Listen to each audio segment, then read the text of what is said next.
सरफरोशी की तमन्ना अब हमारे दिल में है। देखना है जोर कितना बाजुए कातिल में है। So I wish you everyone a very happy Independence Day. And you already know today we are celebrating 79th Independence Day, right? So we are enjoying 79 years of independence, right? आजादी के 19 उन्नासी 79 साल हो गए। सो बट मैं अगर आपसे basic question पूछूंगा ना रिपब्लिक डे और इंडिपेंडेंस डे के बारे में, मेरे को पता है आप नहीं बताओगे। टेस्ट करिए चाहे नॉलेज। चलो मैं टेस्ट करता हूँ। अभी ये 79th, so today we are celebrating what 79th independence day, right? Independence day, ठीक है। अब आप मेरे को बताओ, ये तो सबको पता होगा कि इंडिपेंडेंस डे पे प्राइम मिनिस्टर फ्लैग होइस्ट करते हैं, राइट? कहाँ करते हैं ये भी सबको पता है, रेड फोर्ट पे करते हैं, राइट? अब मेरे को आप ये बताओ कि इंडिपेंडेंस डे पे फ्लैग होइस्टिंग होता है या फ्लैग अनफर्ल किया जाता है? What is going to be answer? मेरे को पता था आप कंफ्यूज करोगे, मुझे पता था ये चीज। मैं आपको आज बताता हूँ कि कहानी क्या है, और ये हर बच्चे को पता होना चाहिए, राइट? सी, ये सिलेबस वगैरह will learn, these are the basic things that we need to know, ठीक है। अगर मैं आपसे बोलूं कि इंडिपेंडेंस डे पे कौन सी, सबसे पहले आपको ये जानना है कि इंडिपेंडेंस डे पे फ्लैग होइस्टिंग होता है, फ्लैग अनफर्ड नहीं किया जाता है, right? So if you talk about independence day, the prime minister of India, so who is the prime minister of India?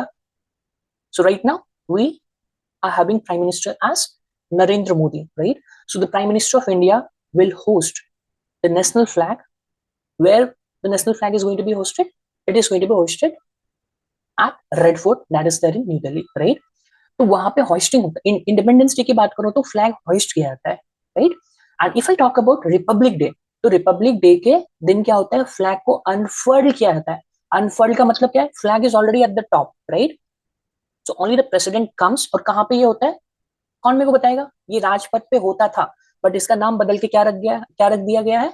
कर्तव्य पथ। आज मैं उसके बारे में भी आपको बहुत डीप में बताऊंगा, do not worry on that part. तो प्रेसिडेंट, अभी प्रेसिडेंट कौन है, कौन मेरे को बता रहा है? Write in the comment section फटाफट, कौन अभी प्रेसिडेंट है? द्रौपदी मुर्मू जी है, right? So Droupadi Murmu will will what unfurl the national flag on Republic Day, right? Republic Day पे फ्लैग अनफर्ड किया जाता है, हॉइस्ट नहीं किया जाता है। ये चीज आपको याद रखना है। हॉइस्ट का मतलब क्या है? So you are taking it from bottom to top, right? So that is the meaning of hoist. और हॉइस्ट कौन करता है? प्राइम मिनिस्टर साहब करते हैं। कब करते हैं? इंडिपेंडेंस डे के दिन करते हैं, राइट? अनफर्ड कौन करता है? राष्ट्रपति महोदय करते हैं। कब करते हैं? 26 जनवरी को करते हैं, राइट? तो यहाँ पे आप देख रहे हो ना, यहाँ पे हॉइस्ट में क्या किया जाता है? नीचे से लेके ऊपर लेके जाता है, from the bottom to the top. तो ये जर्नी बताता है from struggle to freedom, right?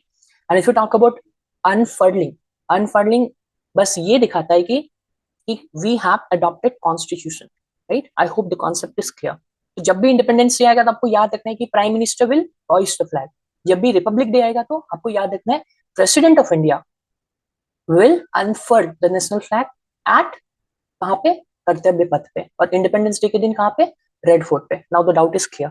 ये बेसिक इन्फॉर्मेशन है, सबको पता होना चाहिए, ठीक है। चलो let's start with the class. So once again I welcome everyone to this beautiful class of current affairs. तो इस नया गांव के परिवार में आप सभी का मैं दिल खोलकर स्वागत करता हूँ, नमस्कार करता हूँ। तो चलते हैं, आज का सुर्खियों देखते हैं। Let's see the headlines for today. See, this is about the 12th of August. हम लोग एक दो दिन पीछे, will cope it, no worries. So first headline is there on your screen. G7 देशों के बाहर ऑस्ट्रेलिया ने ऐतिहासिक कूटनीतिक कदम के तहत फिलिस्तीनी राज्य को मान्यता देने की घोषणा। Outside the G7 countries, Australia announced the recognition of the state of Palestine as a part of historic diplomatic step. आज मैं आपको पूरा कहानी बता दूंगा कि इजराइल और फिलिस्तीन में क्या संघर्ष चल रहा है, किसकी वजह से चल रहा है। So I am going to clear all this out today. That is why today's class is going to be very interesting. आज का क्लास बहुत इंटरेस्टिंग रहने वाला है। मैं एक एक चीज को बिल्कुल ब्रेक करके बताऊंगा जो मैं हर क्लास में करता हूँ। So today's class is going to be remarkable class. आज हम लोग पूरे नष्ट नाबूद कर देंगे करंट अफेयर्स को। करंट अफेयर्स का डर आपसे, आपके अंदर से निकाल देना है।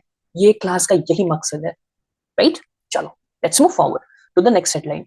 पूर्व मुख्य न्यायाधीश डी वाई चंद्रचूड़ की पहली किताब वाई द कॉन्स्टिट्यूशन मैटर्स का होगा विमोचन। Former chief justice D Y Chandrachud first book why the constitution matters to be released. Now let's talk about the third headline. भारतीय सेना ने हिमाचल प्रदेश में ड्रोन प्रतियोगिता जिसका नाम क्या है, सूर्य ड्रोन नाथन 2025 की आरंभ। Indian army launches drone competition Surya drone Nathan 2025 in Himachal Pradesh. Coming on to the next headline, Maharashtra सरकार ने सोशल मीडिया के माध्यम से धोखाधड़ी की गतिविधियों का पता लगाने के लिए गरुड़ दृष्टि की launch. Maharashtra government launches Garud Drishti to detect fraudulent activities through social media. Now coming on to the next headline, Bharat की मेजबानी में हुई पहली बार कलिंगा स्टेडियम में विश्व एथलेटिक्स कांस्य स्तरीय महाद्वीपीय प्रतियोगिता। India hosts world athletics bronze level continental competition for the first time at Kalinga stadium. Coming on to the next headline, आज मनाया जाएगा विश्व हाथी दिवस 2025। World elephant day 2025 will be celebrated today. Coming on to the next headline, ICICI bank देश में सर्वाधिक 50,000 न्यूनतम शेष की शर्त रखने वाला बना पहला bank. ICICI Bank has made a significant increase in minimum average balance for different types of locations. Coming on to the next headline, BEML limited को मिला मलेशिया से 10 लाख अमेरिकी डॉलर मूल्य का पहला विदेशी रेल मेट्रो अनुबंध। BEML limited gets first foreign rail metro contract worth $1 million from Malaysia. Coming on to the next headline, केंद्रीय कैबिनेट ने 4200 करोड़ रुपए के बजट की बहुविषयक शिक्षा और तकनीकी शिक्षा में अनुसंधान सुधार मेरिट योजना दी मंजूरी। The Union Cabinet approves the merit scheme for multidisciplinary education and research improvement in technical education with a budget of 4,200 rupees crore. Right? Coming on to the next headline, प्रधानमंत्री मोदी ने नई दिल्ली में सांसदों के लिए नवनिर्मित टाइप 7 बहुमंजिला फ्लैटों जिसका नाम है कृष्णा, गोदावरी, कोसी और हुगली का किया उद्घाटन। Prime minister Modi inaugurated newly built type 7 multi-story flats Krishna, Godavari, Kosi and Hooghly for MPs in New Delhi. Coming on to the next headline, Japan के सिनमोएडेके ज्वालामुखी में हुआ विस्फोट। Eruption at Japan's Shinmoedeke volcano. So these were the headlines. I hope the headlines are clear. So now what we are going to do, we are going to do what? The detailed analysis of these headlines that we do in every classes. उससे पहले एक मैं coat आपको सुनाना चाहता हूं जो आपको ऊर्जावान बनाएगा और आपके चेहरे पे मुस्कान लेके आएगा और आपकी मेहनत को सफलता में बदलेगा। तो कोट कुछ इस तरह है, हर कामयाबी पर तुम्हारा नाम होगा, लिख के ले लो, हर कामयाबी पर तुम्हारा नाम होगा, तुम्हारे हर कदम पर दुनिया सलाम होगा, डटकर करना सामना तुम मुश्किलों का, एक दिन वक्त भी तुम्हारा गुलाम होगा। तो वक्त को वक्त दीजिए धन जनाब, ये वक्त आपका वक्त बदल देगा। राइट? तो आपको क्या करना है, आपको सही वक्त पे सही काम करना है। राइट? एंड फुल ऑनेस्टी के साथ करना है, क्योंकि आपने ये गाना सुना है ना, वक्त का ये परिंदा रुका है कहाँ, मैं था पागल जो इसको मनाता रहा, 4 पैसे कमाने में आया शहर, गांव मेरा मुझे याद आता रहा। तो वक्त के साथ आपको चलना है, क्योंकि वक्त किसी के लिए रुका हुआ नहीं है, ना ही रहेगा। So everything is possible, because see if you talk about this word impossible, it itself says that I am possible. So why you are saying that this work is not possible for me? Everything is possible. How it can be possible? By your hard work, by your determination, by your grit, right? So work in a positive environment with a positive mindset. You are going to tackle each and every obstacles that comes in your life. इतना motivation काफी आज के लिए। चलते हैं detail analysis के साथ। आज हम लोग कवर करेंगे बहुत ही शानदार करंट अफेयर्स। तो आपके बीच फर्स्ट क्वेश्चन में लेके आ रहा हूँ, that is there on your screen. And question बहुत सिंपल है, मैं बिल्कुल ब्रेक करके बताऊंगा, बिल्कुल आराम से बताऊंगा, कोई जल्दीबाजी नहीं है। आज इंडिपेंडेंस डे है तो खूब मजा लेते हैं भारत के आजादी का। चलो, बिल्कुल आजाद इन्वायरमेंट में आपको बता रहा हूँ, बिल्कुल अच्छे से बताऊंगा, रुक रुक के बताऊंगा, आराम से बताऊंगा। जिसको भी डाउट्स होगा right in the comment section, I am going to take all your doubts, no worries on that part. चलो, फर्स्ट क्वेश्चन क्या है, हाल ही में फिलिस्तीनी राज्य को मान्यता देने की घोषणा करने वाला गैर G7 राष्ट्र कौन सा? मैं सब बताऊंगा, G7 कंट्रीज कौन कौन से, उसके ट्रिक भी बताऊंगा, no need to worry, step wise चलते हैं। अब यहाँ पे देखो, जब भी आपके दिमाग में ये आए, क्योंकि फिलिस्तीन का संघर्ष किससे हो रहा है? इजराइल से हो रहा है। तो जब भी इजराइल और फिलिस्तीन आपके दिमाग में आए तो आपको तुरंत कहाँ पे जाना है? मिडिल ईस्ट में जाना है, because these countries fall under middle east. तो मिडिल ईस्ट की बात करते हैं। मिडिल ईस्ट को हिंदी में क्या बोलते हैं? मध्य। मिडिल मतलब मध्य और ईस्ट मतलब पूर्व। यहाँ तक सबको क्लियर है? तो अगर आप मिडिल ईस्ट की बात करोगे ना, यहाँ पे एक सिद्धांत जो है ना पूरे जोर शोर से आ रहा है, और वो सिद्धांत का नाम क्या है? द्विराज्य सिद्धांत, जिसको अंग्रेजी में हम लोग क्या बोलते हैं? Two nation theory, right? This is what is known as द्विराज्य सिद्धांत। और ये मिडिल ईस्ट में तेजी की तरह, आग की तरह फैल रहा है। क्यों फैल रहा है? क्योंकि आपको पता है मिडिल ईस्ट में संघर्ष हो रहा है, कॉन्फ्लिक्ट हो रहा है। किसके बीच में कॉन्फ्लिक्ट हो रहा है? अभी रिसेंटली अगर आप देखो तो किसके बीच में हो रहा है? ये फिलिस्तीन। वैसे तो बहुत दिनों से हो रहा है, पर अभी न्यूज में क्या है? न्यूज में भी संघर्ष किसका है? फिलिस्तीन और इजराइल का है, राइट? इसलिए वहां पे ये जो द्विराज्य सिद्धांत है ना, टू नेशन थ्योरी, ये बहुत पॉपुलैरिटी गेन कर रहा है मिडिल ईस्ट में, because these are the two, I mean, if you talk about this Israel and Palestine, these fall in the Middle East, right? अब ये द्विराज्य सिद्धांत है क्या? द्विराज्य सिद्धांत का मतलब है कि फिलिस्तीन को अलग राज्य बना देना चाहिए और इजराइल को अलग राज्य बनाना चाहिए, राइट? तो यही चीज, इसका समाधान यही है। ये कॉन्फ्लिक्ट तभी सॉल्व होगा जब फिलिस्तीन को अलग राज्य का दर्जा मिल जाए और इजराइल को अलग राज्य का दर्जा मिल जाए, राइट? क्योंकि अभी आप देखो ना, फिलिस्तीन कहाँ पे? इजराइल में ही है। मैं आपको पूरा स्टोरी अभी मैप के माध्यम से बताऊंगा, do not worry on that part. तो टू नेशन थ्योरी सबको क्लियर है? तो द्विराज्य सिद्धांत क्या बोलता है? कि फिलिस्तीन को अलग राज्य का दर्जा, मतलब राज्य का दर्जा मिल जाए, राइट? इजराइल को अलग राज्य का दर्जा मिल जाए, राइट?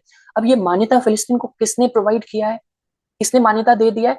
अगर मैं कनाडा, फ्रांस, यूके की बात करूं तो ये जो तीन है ना, ये G7 कंट्रीज है। वैसे तो 7 कंट्रीज आते हैं, मैं आपको बताऊंगा, but these Canada, France and UK, these are the G7 countries जो फिलिस्तीन को वन आई मीन द्विराज्य सिद्धांत का दर्जा दर्जा मान्यता इनसे प्राप्त हो चुका है। किसको? फिलिस्तीन को हो चुका है। यहां तक सबको क्लियर है? पर क्वेश्चन में आपसे ये नहीं पूछ रहा है कि G7 राष्ट्र कौन सा है जो मान्यता फिलिस्तीन को द्विराज्य सिद्धांत का दिया है। ये आपसे क्वेश्चन में नहीं पूछा जा रहा है। आपसे क्वेश्चन में पूछ रहा है गैर, जो नॉन G7 कंट्रीज है, जो G7 कंट्रीज के मेंबर्स नहीं है, वो कौन मेंबर कंट्रीज है जो फिलिस्तीन को द्विराज्य सिद्धांत का दर्जा दे दिया है, राइट? मान्यता प्राप्त करवा दिया है, right? This is what is the question trying to ask you. तो G7 की बात करो तो कौन से G7 कंट्रीज मान्यता दे दी है फिलिस्तीन को द्विराज्य सिद्धांत का? तो एक तो कनाडा हो गया, दूसरा फ्रांस हो गया, और तीसरा यूके हो गया। यूके मतलब इंग्लैंड, राइट? United kingdom. तो अभी तक हमारा आंसर नहीं निकला है, because these are the countries which comes under G7 countries. Clear?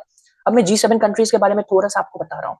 अगर G7 कंट्रीज आपको याद करना है, G7 मतलब ग्रुप ऑफ 7 कंट्रीज, राइट? इसका मतलब ये तो क्लियर हो गया कि G7 में कितने कंट्रीज आएंगे? 7 कंट्रीज आएंगे। नाम से ही स्पष्ट है, G7 मतलब 7 कंट्रीज आएंगे। मैं आपको इसका ट्रिक बताता हूँ।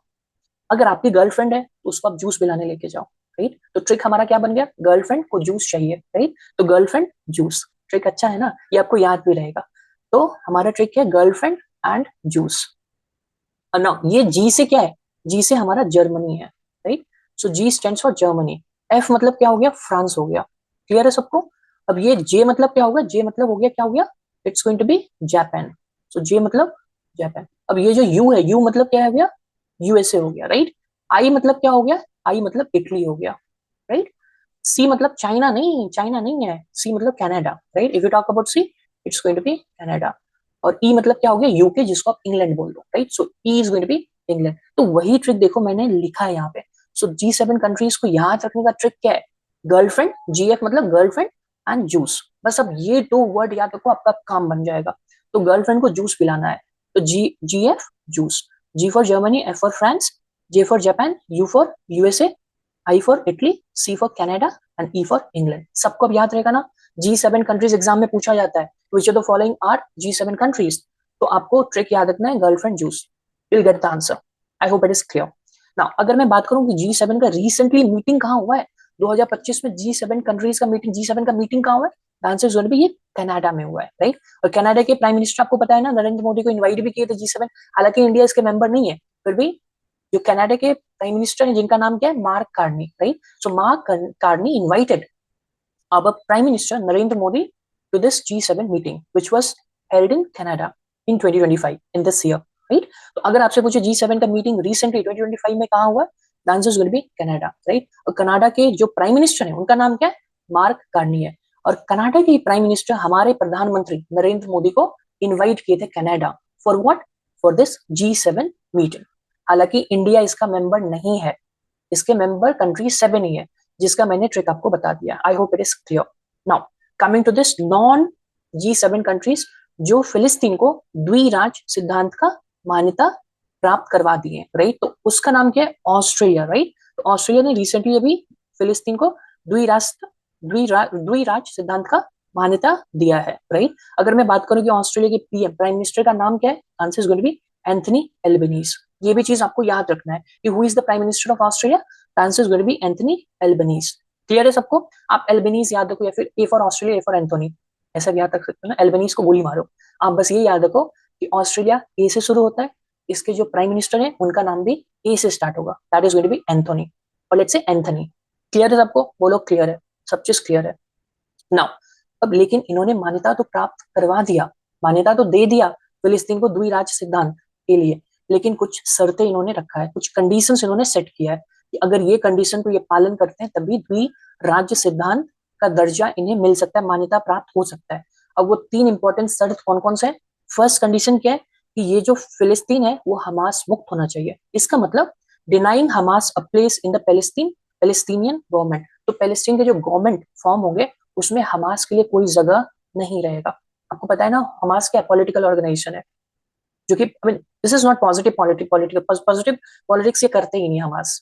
इसलिए ऑस्ट्रेलिया का कहना है कि आपको मैंने दर्जा आपको दर्जा मिलेगा, बट कुछ कुछ कंडीशंस है जो आपको फॉलो करना पड़ेगा। तो फर्स्ट कंडीशन क्या होगा कि हमास को आपको गवर्नमेंट में जगह नहीं देना है, right. Coming on to the second condition. Second condition क्या है? गाजा विसैन्यीकरण। गाजा में विसैन्यीकरण होगा, मतलब डीमिलिटराइजिंग गाजा, गाजा को डीमिलिटराइज कर दो, मतलब वहां पे गोली बारूद बंदूक ये सब नहीं रहेगा, right. Clear? Now coming to the third condition की जनरल कंडक्ट इलेक्शन, इलेक्शन आप कंडक्ट करवाओ, उसके बाद गवर्नमेंट आप चूज करो। These are the three conditions on the basis of which Australia is going to give Philippines what? Two nation theory का मान्यता तभी देंगे जब ये थ्री कंडीशंस ये फॉलो करेंगे फिलिस्तीन, then only the Australia is going to give this approval for द्विराज्य सिद्धांत, that is two nation theory. तभी वो एक अलग राज्य का दर्जा प्राप्त करेंगे। I hope all the concept are clear. सब कॉन्सेप्ट क्लियर है ना? चलो अगर क्लियर है तो अब मैं आपको मैप के माध्यम से बताऊंगा कि हालांकि ये कॉन्फ्लिक्ट है क्या। This we are going to discuss with the help of map. यहाँ तक सबको क्लियर है? और एक चीज और, ऑस्ट्रेलिया का कैपिटल क्या है? The capital of Australia, Australia की राजधानी क्या है? कैनबेरा है। तो the capital of Australia is going to be what? It's going to be Canberra. ये भी चीज आपको याद रखना है। तो आंसर तो हमारा निकल के आ गया। अगर नॉन G7 कंट्रीज जो फिलिस्तीन को रिसेंटली मान्यता देने की घोषणा की है, कौन सी मान्यता? द्विराज्य सिद्धांत की मान्यता। तो आंसर क्या होगा? That is going to be Australia. Clear है? अगर आपसे G7 कंट्रीज पूछे जो इसको मान्यता दे चुका है, so that's going to be what? That's going to be Canada, France and UK. Clear? सबको क्लियर है? बोलो क्लियर है। Let's move forward. यहाँ तक क्लियर है? Now answer we got it, it's going to be Australia. Clear? Coming on to the map के माध्यम से मैं आपको बता रहा हूँ। सी, अगर मैं इजराइल का मैप बनाऊं तो कुछ इस तरह है, right. So this is going to this whole area is going to be what? This is going to be Israel, right.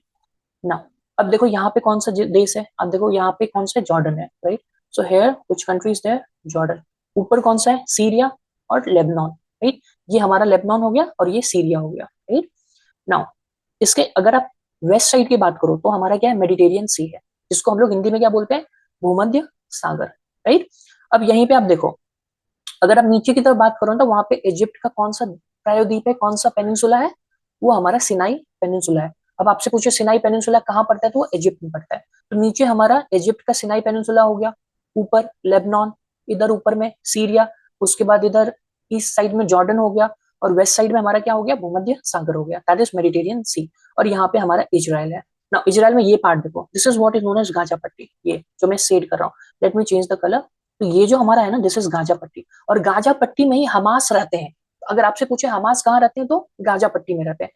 यहाँ तक क्लियर है ना? यहाँ पे जो ये एरिया आप देख रहे हो ना इजराइल में, ये जो एरिया आप देख रहे हो, this is what is known as West Bank, right. तो आपने ये सुना होगा, ये नाम आपने सुना होगा वेस्ट बैंक, आपने नाम सुना होगा हमास, आपने नाम सुना होगा गाजा पट्टी, जिसको हम लोग अंग्रेजी में गाजा स्ट्रिप बोलते हैं, राइट। तो ये जो गाजा स्ट्रिप और वेस्ट बैंक है ना, ये इजराइल का ही पार्ट है, राइट।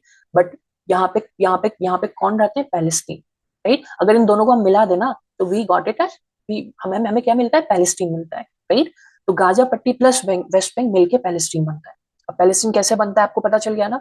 गाजा स्ट्रिप और वेस्ट बैंक दोनों को मिला दे तो वी गेट पैलेस्टीन। सबको क्लियर है? I hope it is clear.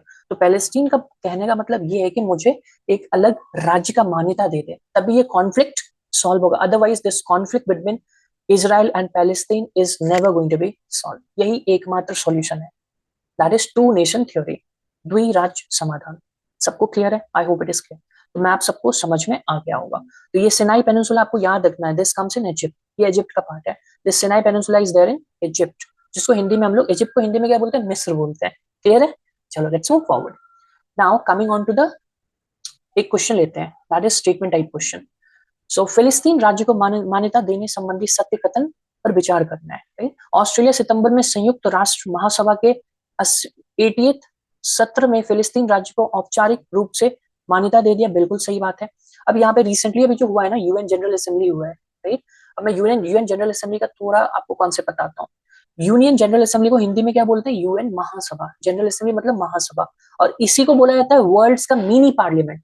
अगर वर्ल्ड्स का मिनी पार्लियामेंट आपसे पूछे ना, विश्व की लघु संसद, लघु मतलब मिनी, संसद मतलब पार्लियामेंट, तो वर्ल्ड्स का मिनी संसद किसको बोलते हैं? यूएन जनरल असेंबली को बोलते हैं. यहाँ तक क्लियर है? अब इसके अंदर कितने देश आते हैं? How many member countries are there in UN general assembly? The answer is going to be 193 देश इसमें शामिल है.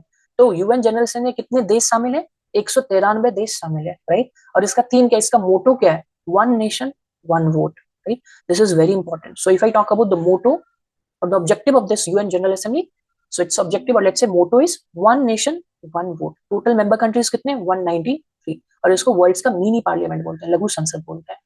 ना अभी रिसेंटली इसका 80 नंबर का सेशन हुआ है. राइट. अब इसके जो प्रेसिडेंट है, 80 नंबर के सेशन के प्रेसिडेंट कौन थे? एनालेना बार्बो. आपको बस एनालेना याद रख लो. That's it. बस इतना याद रहेगा ना. एग्जाम में अगर क्वेश्चन आता है तो अगर पूरा भी नाम होगा ना, आपको ये क्लिक कर जाएगा. The answer is going to be Annalena. Right. So the president for the 80th session of this UN general Assembly is going to be Annalena Baerbock. Right. और ये कहाँ के हैं? ये जर्मनी के हैं. ये कहाँ की महिला है? So this lady belongs to Germany. ये जर्मनी के रहने वाले हैं. क्लियर है सबको? यहाँ तक सबको क्लियर? तो UN general assembly concept is clear. सारा चीज मैंने आपको बता दिया. रिसेंट कौन सा सेशन हुआ है, कौन से इसके रिसेंट सेशन के प्रेसिडेंट थे. राइट. और इसकी किस थ्योरी पे ये बेस्ड है? One nation one vote. और इसको वर्ल्ड का मिनी संसद बोलते हैं, मिनी पार्लियामेंट बोलते हैं. The whole concept is clear. Now coming on to the second option. इससे पहले फ्रांस, ब्रिटेन और कनाडा जैसे G7 देशों ने फिलिस्तीन को मान्यता देने के अपने इरादे का संकेत दिया. बिल्कुल सही, सत्य वचन है. Coming to the third statement. फिलिस्तीन को संयुक्त राष्ट्र में एक अस्थायी पर्यवेक्षक मैंने आपको बताया था ना, ऑब्जर्विंग स्टेट जिसको बोलते हैं, जो सिर्फ खिड़की से ही देख सकता है, डिस्कशन में पार्ट नहीं ले सकता है. राइट. का दर्जा प्राप्त कर जो भागीदारी की अनुमति देता है लेकिन मतदान का अधिकार नहीं देता है. ये भी बिल्कुल सही है. Answers will be what? All the statements are perfect. Right. तो फिलिस्तीन के ऑब्जर्विंग स्टेट है यूएन जनरल असेंबली का. I hope it is clear. चलो लेट्स मूव फॉरवर्ड. यहां तक सबको क्लियर है. नाउ ललन टॉप क्वेश्चंस की बात करते हैं. चर्चा में रही संयुक्त राष्ट्र वोटान पहल का संबंध किससे? वोटान इनिशिएटिव. वोटान मतलब क्या होता है? V for victims, O for of victims of terrorism association network, जिसको हम लोग वोटान बोलते हैं. राइट. अब इसका संबंध किससे? इसका रिलेशन इसे किस लिए इस इनिशिएटिव को लॉन्च किया गया? टेररिज्म को काउंटर करने के लिए, टेररिज्म को, आतंकवाद को रोकने के लिए. राइट. और ये किसके द्वारा लॉन्च किया गया? ये जो इनिशिएटिव है ये किसके द्वारा लॉन्च किया गया? ये UNOCT के द्वारा लॉन्च किया गया. अब आपके दिमाग में आ रहा होगा UNOCT होता क्या है? So the full form of UNOCT is United nation office of counter terrorism. अगर जैसे ही क्वेश्चन आपके एग्जाम में है वोटान इनिशिएटिव किससे रिलेटेड है, आपके दिमाग में आना चाहिए यहाँ पे T है, मतलब टेररिज्म होना चाहिए. तो टेररिज्म, आतंकवाद को रोकने के लिए यह पहल लाया गया है. किसके द्वारा लाया गया है? UNOCT, that is United nation office of counter terrorism. सब चीज को मैंने तोड़ के आपको बता दिया. अब एक भी क्वेश्चन मिस नहीं होगा. ये कौन सा वोटान पहल अगर आया तो you are going to crack this question. Perfect. Coming on to the next question. Bharat सरकार ने सैटेलाइट इंटरनेट संबंधी सेवाओं के लिए किसे मंजूरी दी है? किसे मंजूरी दी है? स्टारलिंक. अब स्टारलिंक कहाँ का कंपनी है? यूएसए का है. किसकी कंपनी है? एलन मस्क की है. राइट. ये स्टारलिंक किसकी कंपनी है? एलन मस्क की है. I hope it is clear. Clear है सबको? I hope it is clear. चलो let's move forward on to the next question. भारतीय नौसेना में कौन सा उथले पानी मतलब क्या होता है? सेलो वाटर होता है. तो भारतीय नौसेना में कौन सा उथले पानी का पहला पनडुब्बी रोधी युद्धक जहाज का मतलब क्या होता है? Anti submarine ship. मैं इंग्लिश और हिंदी दोनों में बता रहा हूँ ताकि जो भी हिंदी मीडियम के बच्चे हो, इंग्लिश मीडियम के बच्चे हो, सबको समझ में. मेरा मेन मोटिव है ये जो करंट अफेयर्स होना चाहिए ना, it should reach to each and every corner of this country, no matter whether the students are residing in villages or towns. It is going to reach in every remote areas so that every student must understand, right, language barrier नहीं होना चाहिए। भारतीय नौसेना में कौन सा उथले पानी का पहला पनडुब्बी रोधी रोधी युद्धक जहाज शामिल किया गया? The answer is going to be Arnala, right. और इसको कमीशन कहाँ किया गया? विशाखापट्टनम में। ये भी चीज आपको याद रखना है कि अरनाला जो जहाज है ये एंटी सबमरीन शिप है, राइट। तो पहला बात आपको क्या याद रखना है, ये जो है ये पहला पनडुब्बी रोधिक युद्धक जहाज है जिसको अंग्रेजी में एंटी सबमरीन शिप बोलते हैं। अब इसको कमीशन कहाँ किया गया? इसको कमीशन विशाखापट्टनम में किया गया। क्लियर है? और जहाज का नाम क्या है? अरनाला है। सबको क्लियर है? उथले पानी का मतलब सैलो वाटर होता है। Clear? Coming on to the next question, केंद्रीय रक्षा मंत्री राजनाथ सिंह ने ब्रह्मोस इकाई यूनिट का उद्घाटन कहाँ किया है? तो ब्रह्मोस यूनिट का उद्घाटन कहाँ किया है? लखनऊ। और राजनाथ सिंह आपको बताया ना लखनऊ से ही सांसद है, एमपी है, ये भी सबको क्लियर है। अब ब्रह्मोस किसने मिलकर बनाया है? इंडिया और रशिया ने मिलकर बनाया है।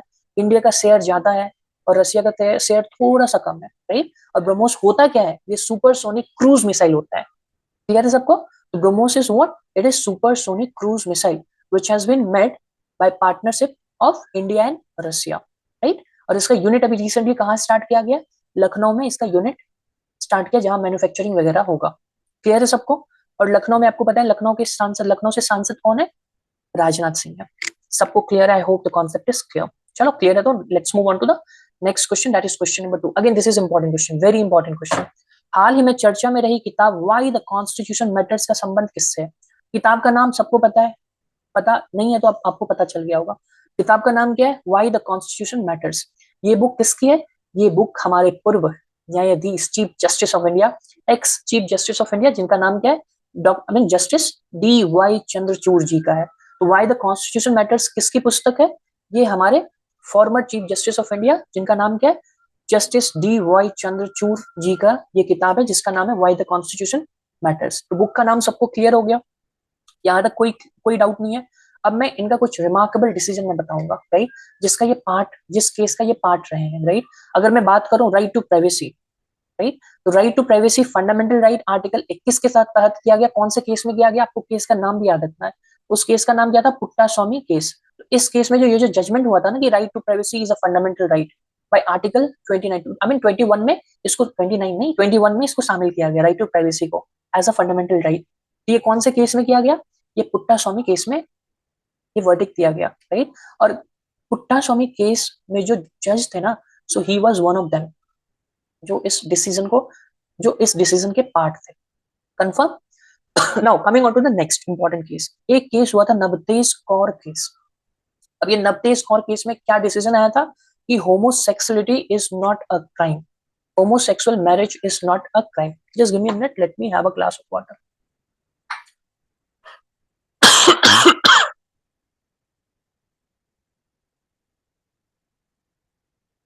परफेक्ट। तो पुट्टा स्वामी केस क्लियर है, राइट टू प्राइवेसी इसी केस से आया था as a fundamental right, article 21 में शामिल किया गया राइट टू प्राइवेसी। और इस केस के ये पार्ट थे D Y Chandrachud, right. Now coming on to the next case, Navtej Kaur case. इसमें क्या बोला गया था कि सैम लैंगिकता अपराध नहीं है, मतलब homosexuality is not a crime. Clear है? किस केस में आया था? नवतेज कौर केस। ये भी केस आपको याद रखना है। अब इन दोनों केस के पार्ट डीवाई चंद्रचूड़ जी थे, उस समय वो जज थे, चीफ जस्टिस नहीं बने थे, पर ही वॉज जज at that point of time. Clear है? अब ये कौन से क्रम के न्यायाधीश थे, चीफ जस्टिस थे? ये 50वें क्रम के चीफ जस्टिस ऑफ इंडिया के रहे हैं। अभी अगर मैं अभी की बात करूं, अभी 51 क्रम के कौन है? वो हमारे संजय खन्ना जी हैं, राइट। संजय खन्ना जी अभी फिर चेंज हुआ ना, 51 क्रम के संजय खन्ना है ना। 52nd जो अभी बने हैं उनका नाम क्या? B R Gavai. ये चीज आपको याद रखना है, ये कंफ्यूजन होता है क्योंकि अभी रिसेंटली बहुत तेजी से चेंज हुए हैं। टेन्योर बहुत शॉर्ट टाइम के लिए रहा है। If you talk about Sanjay Khanna का टेन्योर जो है ना बहुत शॉर्ट टाइम के लिए रहा है, इसलिए बच्चे कंफ्यूज हो जाते हैं कि संजय खन्ना मार्क करूं या बी आर गवई मार्क करूं। So far as the recent chief justice of India is concerned, तो रिसेंट जो अभी current chief justice of India है वो कौन है? बी आर गवई है। ये कौन से क्रम के? 52वां क्रम के हैं, 52nd है, 52nd नंबर के हैं। क्लियर है? अब मैं अगर पब्लिकेशन की बात करूं, ये जो पब्लिश बुक हुआ है जिसका नाम है व्हाई द कॉन्स्टिट्यूशन मैटर्स, इसका पब्लिकेशन का नाम क्या है? तो पब्लिकेशन का नाम है पेंगुइन। बहुत फेमस पब्लिकेशन है, आपको पता होगा। So the publication name for this book is Penguin. ये आपको याद करने की जरूरत नहीं है। Now coming to his father, if I talk about the father of D Y Chandrachud, उनका नाम क्या था? Justice Y V Chandrachud, right, ये इनके पिताजी थे। अगर आपसे एग्जाम में पूछा जाए कि longest tenure in India as chief justice किनका रहा, आंसर हमारा क्या होगा? जस्टिस वाई वी चंद्रचूड़, ये इनके पिताजी थे। डीवाई चंद्रचूड़ के पिताजी कौन थे? Justice Y V Chandrachud. ये सबसे लंबे कार्यकाल के लिए मुख्य न्यायाधीश रहे हैं इंडिया के लिए। So he served as the longest tenure in India as chief justice of India. Clear है सबको? I hope it is clear. Sanjay Khanna की बात करूं तो बाद में 51 क्रम के ये चीफ जस्टिस ऑफ इंडिया थे, पर अभी कौन है? 52nd क्रम के कौन है? बी आर गवई है, right. If I talk about D Y Chandrachud, ये 50वें नंबर के थे, right. If I talk about Sanjay Malhotra, ये आरबीआई के करंट गवर्नर है। So the current governor of RBI, reserve bank of India, कौन है? संजय मल्होत्रा है। सब क्लियर है? I hope it is clear. चलो let's move on to the next sort of thing. अभी अभी आपने पुस्तक का नाम क्या सुना? क्या मैंने बताया? Why the constitution matters. ये किसके द्वारा लिखा गया? अभी मैंने आपको बताया ना किसके द्वारा लिखा है? डीवाई चंद्रचूड़ के द्वारा लिखा गया है। अगर मैं बात करूं व्हाई भारत मैटर्स, बिल्कुल सिमिलर है। कंफ्यूजन स्टूडेंट को मेरे को पता है। Why the constitution matters, it has been written by D Y Chandrachud, justice D Y Chandrachud. But if I talk about why Bharat matters, तो ये किसके द्वारा लिखा गया? ये एस जयशंकर द्वारा लिखा गया, जो फॉरेन मिनिस्टर है। करंट फॉरेन मिनिस्टर कौन है? एस जयशंकर। यहां तक सबको क्लियर है? तो वाई भारत मैटर्स, इंडिया नहीं भारत, वाई भारत मैटर्स पुस्तक किसके द्वारा लिखा गया? एस जयशंकर प्रसाद के द्वारा। Clear? I hope it is clear. ये हमारे अभी करंट विदेश मंत्री हैं, जिसको हम लोग अंग्रेजी में फॉरेन मिनिस्टर बोलते हैं। क्लियर है? चलो let's move on to the next question. Statement type of question लेते हैं। वाई द कॉन्स्टिट्यूशन मैटर्स पुस्तक संबंधी सत्य कथन पर विचार करना है। यह पुस्तक भारत के पूर्व मुख्य न्यायाधीश न्यायमूर्ति डीवाई चंद्रचूड़ की पहली पुस्तक है। बिल्कुल, ये पहली पुस्तक है इनका, ये भी इंपॉर्टेंट चीज है। Coming to the second statement, ये स्टेटमेंट बिल्कुल सही है। धनंजय यशवंत चंद्रचूड़, मैंने आपको बताया था ना अभी इनके पिताजी का नाम, नहीं ये तो इन्हीं का नाम है, कोई बात नहीं। डीवाई डीवाई का फुल फॉर्म है धनंजय चंद्रचूड़। ऑलराइट। सो धनंजय यशवंत चंद्रचूड़ नवंबर 2024 में भारत के 50वें मुख्य न्यायाधीश के रूप में सेवानिवृत्त हुए थे। ये भी बिल्कुल सही स्टेटमेंट है। Coming on to the next statement. Third statement क्या है? भारत के वर्तमान मुख्य न्यायाधीश संजय खन्ना है। नहीं नहीं, बी आर गवई है। ये स्टेटमेंट हमारा सही नहीं है। Only first and second statement is correct. I hope it is clear. सबको क्लियर है? Perfect.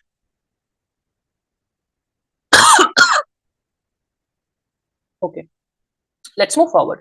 Now let's talk about the relevant top questions that is there on your screen. पूर्व उपराष्ट्रपति, बिकॉज जगदीप धनखड़ अभी रिजाइन दे दिए हैं, now he is no more the vice president of India. So पूर्व उपराष्ट्रपति जगदीप धनखड़ ने किस राज्य के राज्यपाल की आत्मकथा, दैट इज ऑटोबायोग्राफी, जिसका नाम क्या था? जनता की कहानी मेरी आत्मकथा, का विमोचन किया है। वो कौन राज्य के गवर्नर थे? वो हरियाणा के गवर्नर थे, जिनका नाम क्या है? बंडारू दत्तात्रेय। ये भी चीज आपको याद रखना है।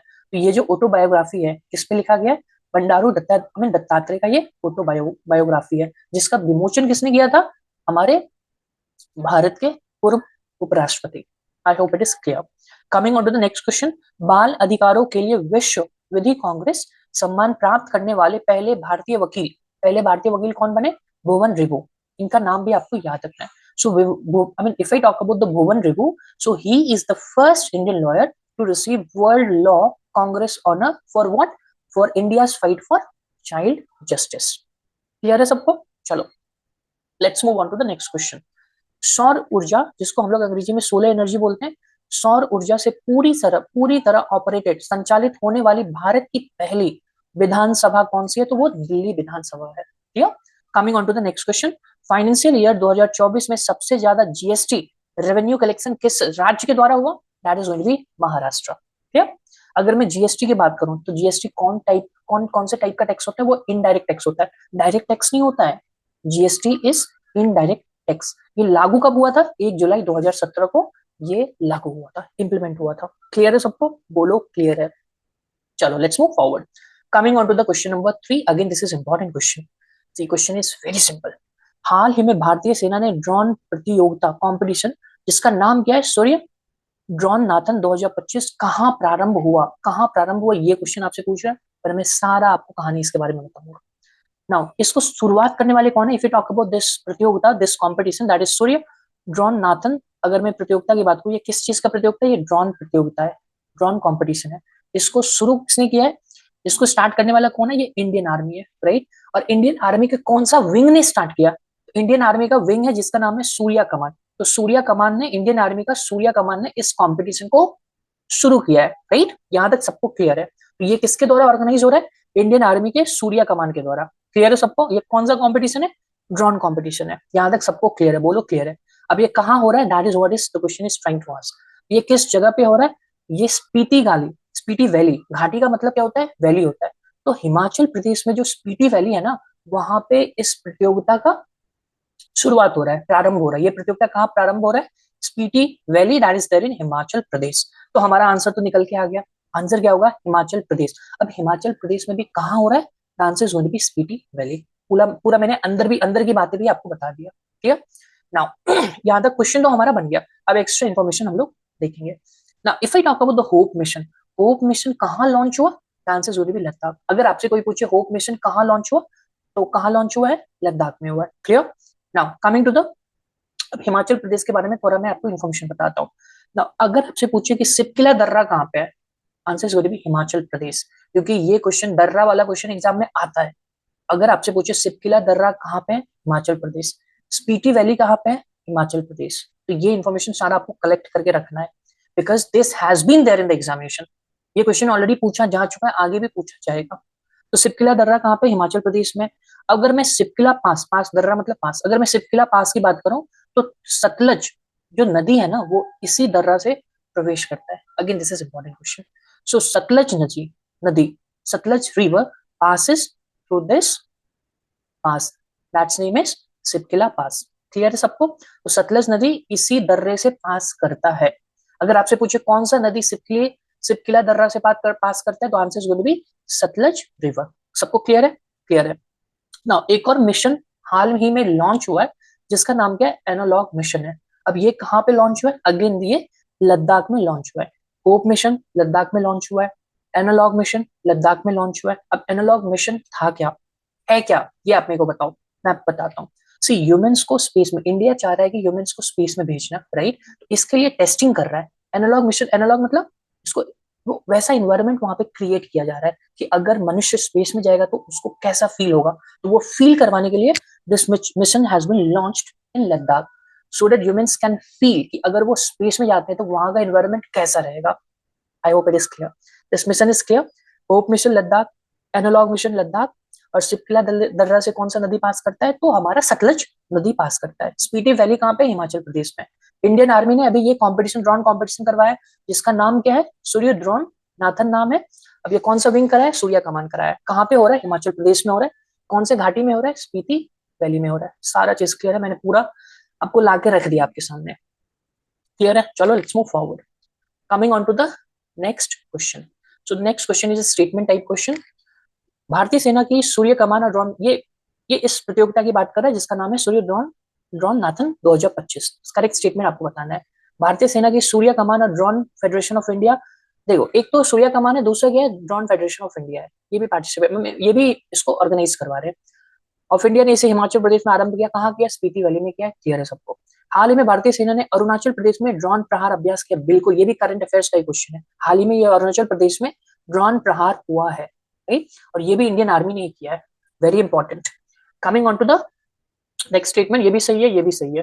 भारत और सिंगापुर के बीच द्विपक्षीय सैन्य अभ्यास बोल्ड कुरुक्षेत्र 2025 जोधपुर राजस्थान में हुआ था ना, मैंने आपको करंट अफेयर्स में बताया था। बोल्ड कुरुक्षेत्र 2025 जोधपुर में हुआ, जोधपुर कहाँ पे, राजस्थान में। बिल्कुल सही कथन है। So these all three statements are absolutely correct, so answer is going to be all of the above. Clear है सबको, चलो क्लियर है, तो let's move on to the next learning of questions. UNESCO जल विरासत संग्रहालय के अंतरराष्ट्रीय इंटरनेशनल नेटवर्क में शामिल होने वाला भारत का तीसरा म्यूजियम कौन सा बन गया। पहला तो पुणे था, दूसरा उदयपुर था, तीसरा कौन सा बन गया, कोझिकोड बन गया। कोझिकोड आपको पता है कहाँ पे है, जल्दी से बताओ, केरल में है, राइट। मसाला का अनुसंधान केंद्र भी आपको पता है ना, केरल में है, कहाँ पे, कोझिकोड में है। सबको क्लियर, ये चीज मैंने क्लास में 100 बार बताया होगा, मोर देन 100 टाइम्स। क्लियर है सबको, चलो आपको याद रखना है तीसरा, उससे पहले पहला दूसरा भी आपको म्यूजियम याद रखना जो इसमें शामिल हो चुका है।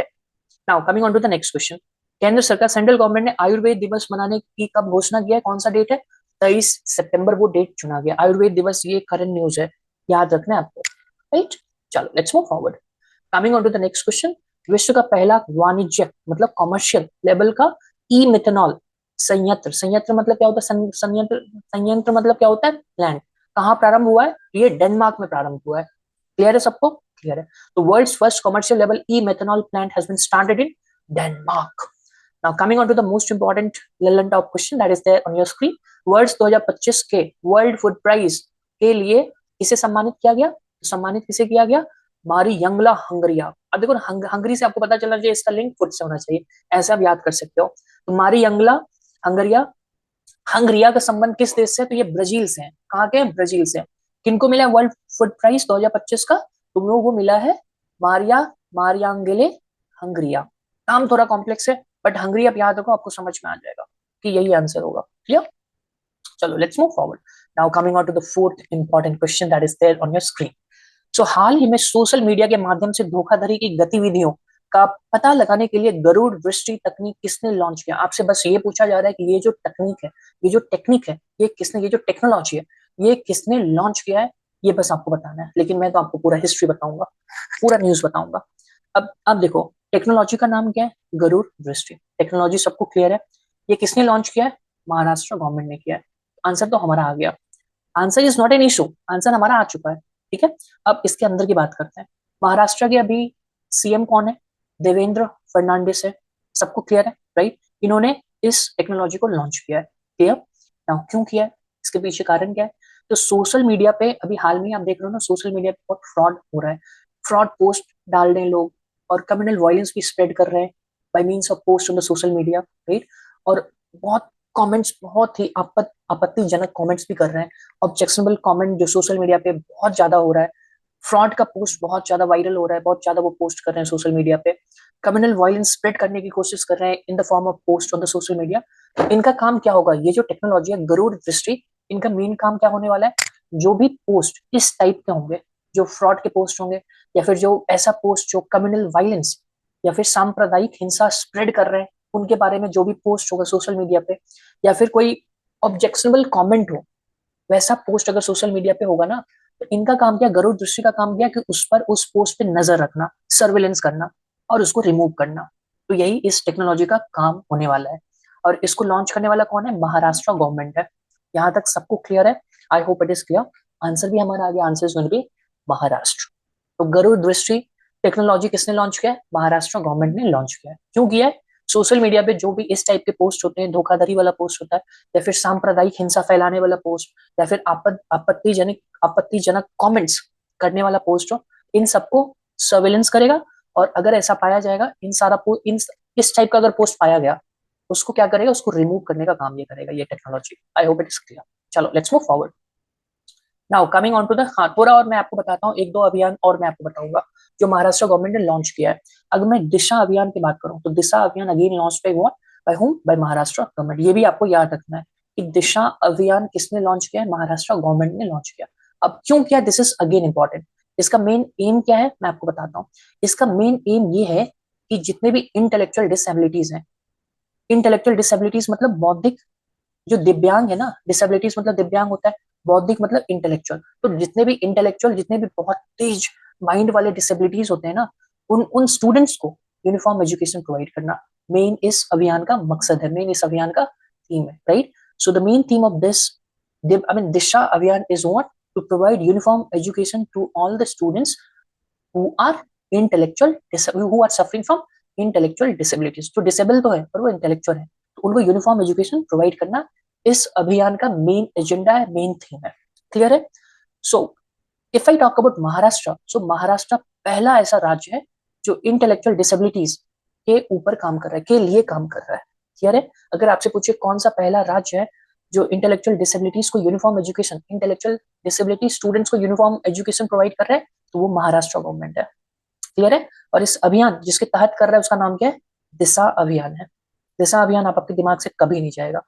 दिशा आप सोचो ना, नई दिशा, जो डिसेबिलिटीज है ना, डिसेबल पर्सन को, डिसेबल स्टूडेंट्स को, जो इंटेलेक्चुअल डिसेबल स्टूडेंट्स को, उनको एक नया दिशा प्रोवाइड कर रहे हैं महाराष्ट्र गवर्नमेंट। कौन से अभियान से, दिशा अभियान से। ऐसे आप याद करो तब आपके दिमाग में रहेगा।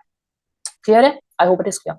और Maharashtra is the first state to do this, I mean for providing this quality education to the the students who are suffering from intellectual disabilities. I hope it is clear. क्या इंश्योर करेगा ये मैंने आपको बता दिया. It ensures quality education for students with intellectual disabilities. Clear.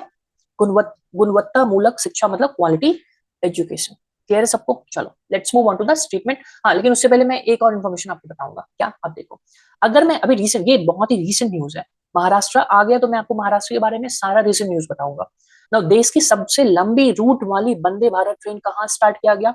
Maharashtra में start किया गया. लंबा रूट वाली बोल रहा हूँ, लंबा डब्बा नहीं. सबसे लंबा ट्रेन की बात नहीं कर रहा हूँ, लंबा रूट, रूट जिसका लंबा हो. तो देश की सबसे लंबी रूट वाली वंदे भारत ट्रेन कहाँ स्टार्ट किया गया? महाराष्ट्र. अब महाराष्ट्र में कहा? तो पुणे नागपुर कॉरिडोर है ना, वहां पे स्टार्ट किया गया. आई होप इट इज क्लियर. और ये कितने किलोमीटर होने वाला है? पुणे नागपुर कॉरिडोर कितने किलोमीटर का होने वाला है? 881 किलोमीटर, 881 किलोमीटर. और टाइम कितना लगेगा? 12 घंटे टाइम लगेगा. क्लियर है. Now coming on to the recent current affairs. Asia, अभी मैंने कल शायद आपको बताया था, कल या परसों मैंने आपको बताया था कि एशिया से सबसे लंबी, एशिया में सबसे लंबी मालगाड़ी का टेस्टिंग कहाँ पे हुआ है? अगर मैं एशिया का सबसे लंबा मालगाड़ी की बात करूं तो उसका नाम क्या है? उसका नाम है रुद्र अस्त्र. अभी रिसेंटली मैंने आपको बताया, कल परसों के क्लास में बताया था ना, एशिया का सबसे लंबा मालगाड़ी इंडिया का रुद्र अस्त्र होने वाला है. राइट, उसका नाम रुद्र अस्त्र है. राइट, यहाँ तक सबको क्लियर है ना. इसका टेस्टिंग कहाँ किया गया? यूपी से झारखंड. यूपी में आपको पता ना, चंदौली एक जगह था, वहां से स्टार्ट किया गया, झारखंड तक गया था. राइट, इसकी लंबाई कितनी है? 4.5 किलोमीटर. इसलिए ये एशिया का सबसे लंबा, लॉन्गेस्ट मालगाड़ी होने वाला है. क्लियर है. और नाम आपको मैंने आपको बता दिया. स्पीड इसका क्या होगा? 40 किलोमीटर पर आवर. मैंने सारा इन्फॉर्मेशन आपको दिया था इसके बारे में लास्ट क्लास में, एक बार रिवीजन करवा दिया. अभी क्वेश्चन आएगा, रिवीजन का भी क्वेश्चन ये आने वाला है, मैं आपको दिखाऊंगा वहां भी. चलो let's move forward. Now coming to the statement type question. Correct statement आपको सेलेक्ट करना है. स्टेटमेंट 1, महाराष्ट्र सरकार ने सोशल मीडिया के माध्यम से धोखाधड़ी की गतिविधियों का पता लगाने के लिए गरुड़ दृष्टि तकनीक लॉन्च किया. बिल्कुल करेक्ट स्टेटमेंट है. स्टेटमेंट सेकंड, महाराष्ट्र ने बौद्धिक बौद्धिक इंटेलेक्चुअल डिसेबिलिटी स्टूडेंट्स को समान शिक्षा, यूनिफॉर्म एजुकेशन, मैंने आपको बताया था ना, यूनिफॉर्म एजुकेशन देने के लिए दिशा अभियान. Yes, it is correct. Statement 3, Nagpur Pune corridor पर भारत की सबसे लंबी रूट, अभी अभी मैंने आपको बताया, लंबी रूट वाली वंदे भारत ट्रेन का शुभारंभ हुआ है. कितना टाइम लेगा? 12 घंटा लेगा. तो तीनों स्टेटमेंट हमारा एब्सोल्युटली करेक्ट है. Coming on to the next learning top question. भारतीय सेना ने लेफ्टिनेंट कर्नल पद पर किस खिलाड़ी को पदोन्नत किया है? नीरज चोपड़ा जी को किया है. ये किस स्पोर्ट के खिलाड़ी है? Javelin throw. Javelin throw. Clear है. I hope it is clear. अभी इन्होंने सिल्वर मेडल जीता था ना पेरिस ओलंपिक में, फ्रांस में जो हुआ था. सबको क्लियर. चलो let's move on to the next learning top question. 12 वर्ष में एक बार होने वाला सरस्वती पुष्प पुष्प पुष्प करालू महोत्सव कहाँ आयोजित हुआ है? तो तेलंगाना में हुआ है. क्लियर है, सिंपल है. चलो let's move forward. Coming on to the next question. Bharat में अपना परिसर, परिसर मतलब क्या होता है? कैंपस.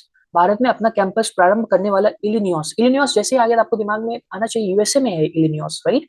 तो भारत में अपना परिसर कैंपस प्रारंभ करने वाला इलिनियस टेक यूनिवर्सिटी किस देश की पहली यूनिवर्सिटी होगी? तो ये यूएसए की यूनिवर्सिटी है. और इंडिया में ये अपना कैंपस स्टार्ट कर रहा है. कहाँ पे कर रहा है? मुंबई में कर रहा है. ठीक है. Coming on to the next question. Operation black forest किसके विरुद्ध चला गया? तो नक्सलवाद के विरुद्ध चला गया. राइट. और कहाँ पे चला गया? On the boundary of Telangana Chhattisgarh. आपको पता है छत्तीसगढ़ में नक्सलवाद बहुत ज्यादा है, नक्सलवादी केस बहुत आता है. ये बात आपको पता है. किसके बाउंड्री में, किसके बाउंड्री पे ये चला है, ऑपरेशन चलाया जा रहा है? ये तेलंगाना और छत्तीसगढ़ के बाउंड्री पे चलाया जा रहा है. राइट, उसके बॉर्डर पे चलाया जा रहा है, जिसका नाम क्या है? ऑपरेशन का नाम क्या है? Black forest. किससे रिलेटेड है? तो नक्सलवाद से रिलेटेड है, जिसको अंग्रेजी में नक्सलिज्म बोलते हैं. परफेक्ट. चलो let's move forward. Coming on to the fifth question that is there on your screen. हाल ही में भारत में पहली बार विश्व एथलेटिक्स कांस्य स्तरीय महाद्वीप प्रतियोगिता कहाँ हुई है? कहाँ हुई है ये क्वेश्चन पूछ रहे, बट मैं आपको सारा मिर्च मसाला इसका बताऊंगा ताकि आपको याद रहे सब कुछ कि हाँ क्लास में ये मैंने पढ़ा था. अगर आप मैं ज्यादा इन्फॉर्मेशन बताऊंगा ना तभी आपको याद है, क्योंकि वो आपको बिल्कुल एक स्टोरी के फॉर्मेट में याद आ जाएगा. अगर स्टोरी के फॉर्मेट में आप याद करते हो तो you are going to retain that concept for a longer period of time. Now coming to this प्रतियोगिता, coming on to this competition. So competition का नाम क्या है? विश्व एथलेटिक्स कांस्य स्तरीय महाद्वीप प्रतियोगिता. राइट. और इस ये जो होता है ना, एक कॉन्टिनेंट में, एक वर्ष में एक ही कॉन्टिनेंट में होता है.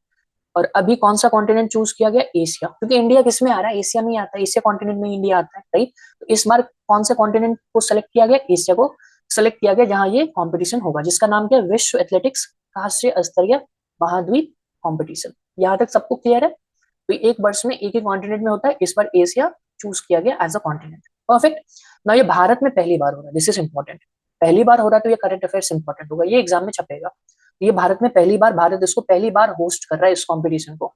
अब कहाँ पे हो रहा है, प्लेस क्या है, वो भुवनेश्वर में हो रहा है। भुवनेश्वर सबको पता है ना, भुवनेश्वर कहाँ पे है? कौन मेरे को बता रहा है, where is this Bhubaneswar?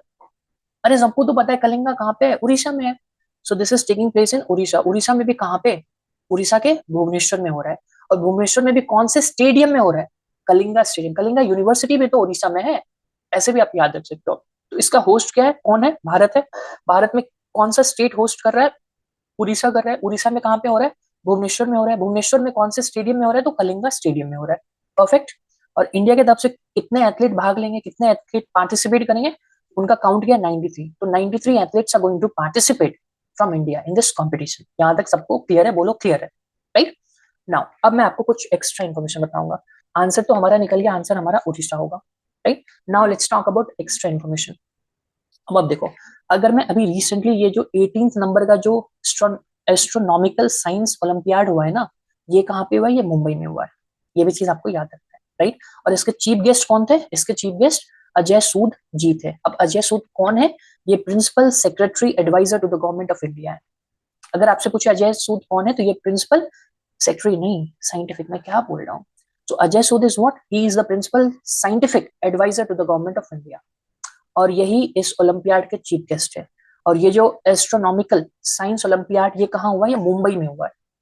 Clear है, ये भी चीज आपको याद रखना है। अगर आपसे पूछे 18वें क्रम का एस्ट्रोनॉमिकल साइंस ओलंपियाड कहाँ कंडक्ट किया गया, कहाँ ऑर्गेनाइज किया गया, आंसर हमारा मुंबई हो जाएगा। और इसके चीफ गेस्ट कौन थे, आप देखो, चीफ गेस्ट तो अजय सूद थे। क्वेश्चन कैसे बनेगा पता है, वो आपसे पूछेंगे अजय सूद इज व्हाट, या ऐसे आपसे पूछेंगे principal scientific adviser to the government of India कौन है, डिफरेंट डिफरेंट ऑप्शन आपको दे देंगे। आंसर क्या होगा, अजय सूद, राइट। अब आपको कंफ्यूज नहीं होना है, बहुत बच्चे कंफ्यूज हो रहे हैं। अजय सूद का नाम सुनते हैं उनको याद आता है प्रवीण सूद, और वो बोल देते हैं ये सीबीआई के हेड है। सी प्रवीण सूद कौन है, वो सीबीआई के हेड है। अजय सूद ये principal scientific adviser to the government of India है। तो आपको ये चीज याद रखना है। हिंदी में इसको क्या बोलते हैं, principal scientific adviser to the government of India को हिंदी में क्या बोलते हैं, मुख्य वैज्ञानिक सलाहकार। क्लियर, प्रिंसिपल मतलब मुख्य, साइंटिफिक मतलब वैज्ञानिक, एडवाइजर मतलब सलाहकार। क्लियर है सबको। अगर मैं प्रवीण सूद की बात करूं, आप देखो इसमें भी सूद लगा हुआ है टाइटल। तो प्रवीण सूद कौन है, CBI, central bureau of India, bureau of India में बोल रहा हूँ, सेंट्रल ब्यूरो ऑफ इन्वेस्टिगेशन के हेड कौन है, वो प्रवीण सूद है। So who is the head of CBI, central bureau of investigation, answer is going to be Praveen Sood. Who is Ajay Sood, he is the principal scientific adviser to the government of India.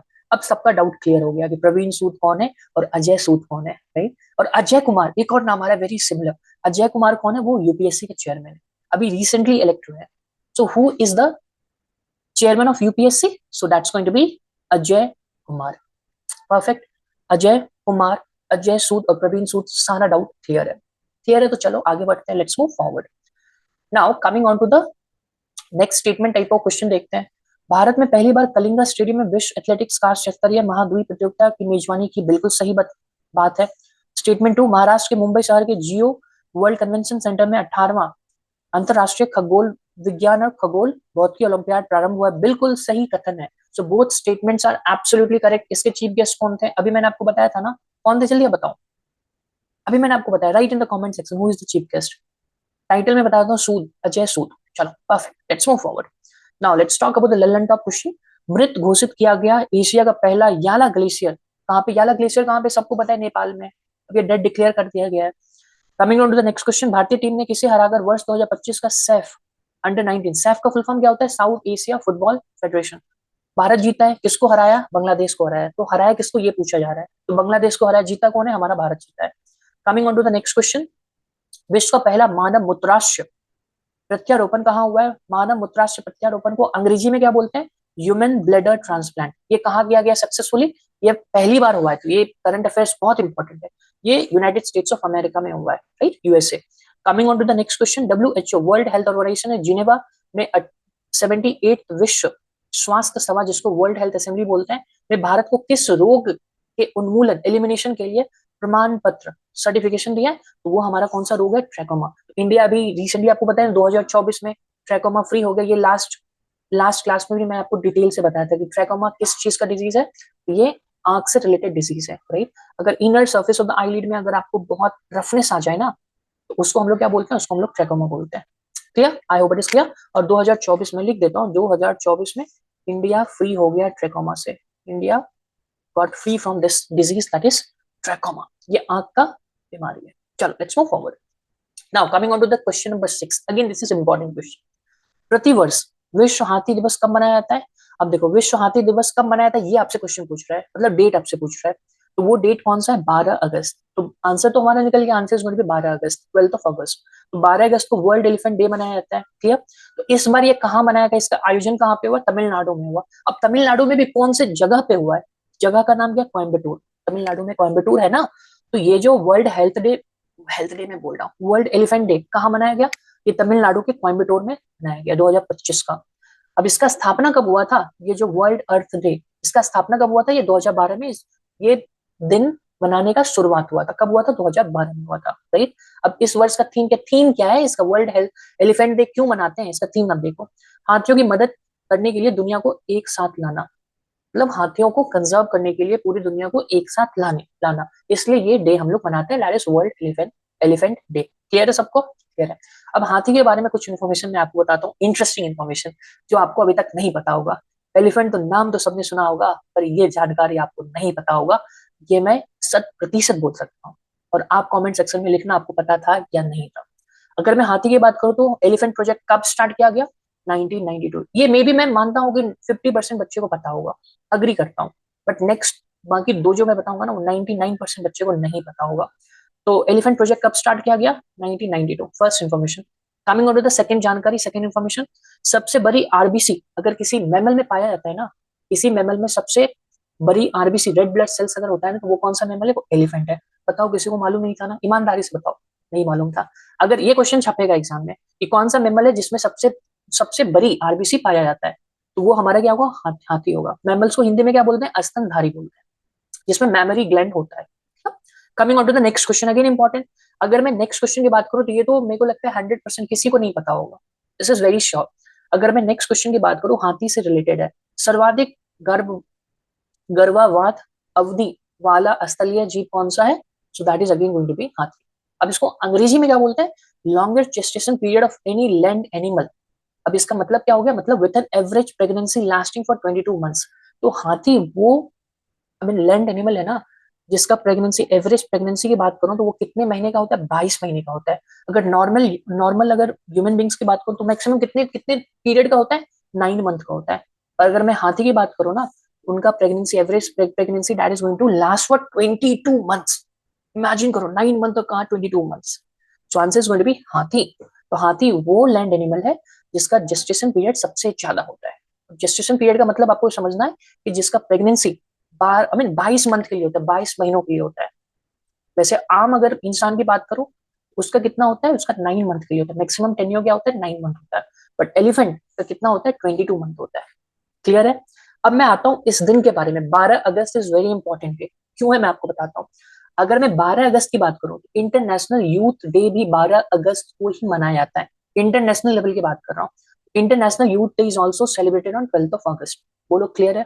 Clear है ना। अगर मैं युवा दिवस, भारत में युवा दिवस कब मनाया जाता है?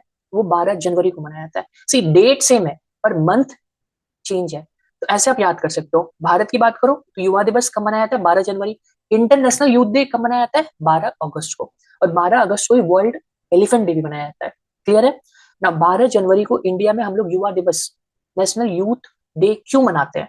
क्योंकि इसी दिन 12 जनवरी को ही स्वामी विवेकानंद जी का बर्थडे है, इसलिए उनके बर्थडे के उपलक्ष्य में हम लोग 12 जनवरी को युवा दिवस मनाते हैं। क्लियर है सबको? बोलो क्लियर है। अब 10 अगस्त को क्या मनाते हैं? मैंने आपको कल, रिसेंटली मैंने आपको बताया था ना ये न्यूज, कि 10 अगस्त को हम लोग कौन सा दिन मनाते हैं? World biofuel day. World biofuel day कब मनाया जाता है? तो ये अगेन 10 अगस्त को मनाया जाता है, राइट। अब हिंदी में वर्ल्ड बायोफ्यूल डे को क्या बोलते हैं? विश्व जैव ईंधन दिवस। क्लियर है सबको? मैंने तोड़ के हर न्यूज आपके सामने रख दिया है। बोलो मजा आया? मजा आया तो कमेंट सेक्शन में फटाफट कमेंट से भर दो कि सर आज मजा आ गया करंट अफेयर्स पढ़ के। अभी और भी बाकी है, अभी बहुत इंटरेस्टिंग बात मैं आपको बताने वाला हूँ। Wait wait, have patience. Coming on to the next question. यहां तक सबको क्लियर है? वर्ल्ड एलिफेंट डे हम लोग ने ये समझ लिया, that's going to be on 12 August, right. और अभी कहाँ मनाया गया? तमिलनाडु में मनाया गया, इंडिया में। Yes, coming on to the this question. विश्व हाथी दिवस, अरे ये क्या लिख दिया, अरे मैंने तो अभी पढ़ा है 12 अगस्त को मनाया जाता है विश्व हाथी दिवस, ये तो गलत है, आंसर तो हमारा वैसे ही आ गया है। वर्ल्ड बायोफ्यूल डे, ये 10 अगस्त, बिल्कुल सही बात है। विश्व आदिवासी दिवस 9 अगस्त को मनाया जाता है। राष्ट्रीय भाला फेंक दिवस 7 अगस्त, और हैंडलूम डे भी आपको पता है ना, 7 अगस्त को ही मनाया जाता है। ये भी चीज आपको याद रखना है। चलो let's move forward, Lalan top questions करते हैं। केंद्रीय मंत्री अमित शाह द्वारा लॉन्च की गई E0 FIR पहल का संबंध किससे है? तो E0 FIR पहल का संबंध किससे? साइबर फ्रॉड से। ठीक है। Coming on to the next one, प्रसिद्ध खगोल, खगोल मतलब एस्ट्रोनॉमी, वैज्ञानिक डॉक्टर जयंत नार्लिकर का निधन, अभी निधन कहाँ हुआ है, वो कहाँ कहाँ उनका निधन हुआ है? तो पुणे में हुआ है। पुणे आपको पता है कहाँ पे? Maharashtra. Let's move forward, coming on to the next question, विश्व हाइड्रोजन शिखर सम्मेलन 2025 कहाँ आयोजित हुआ है?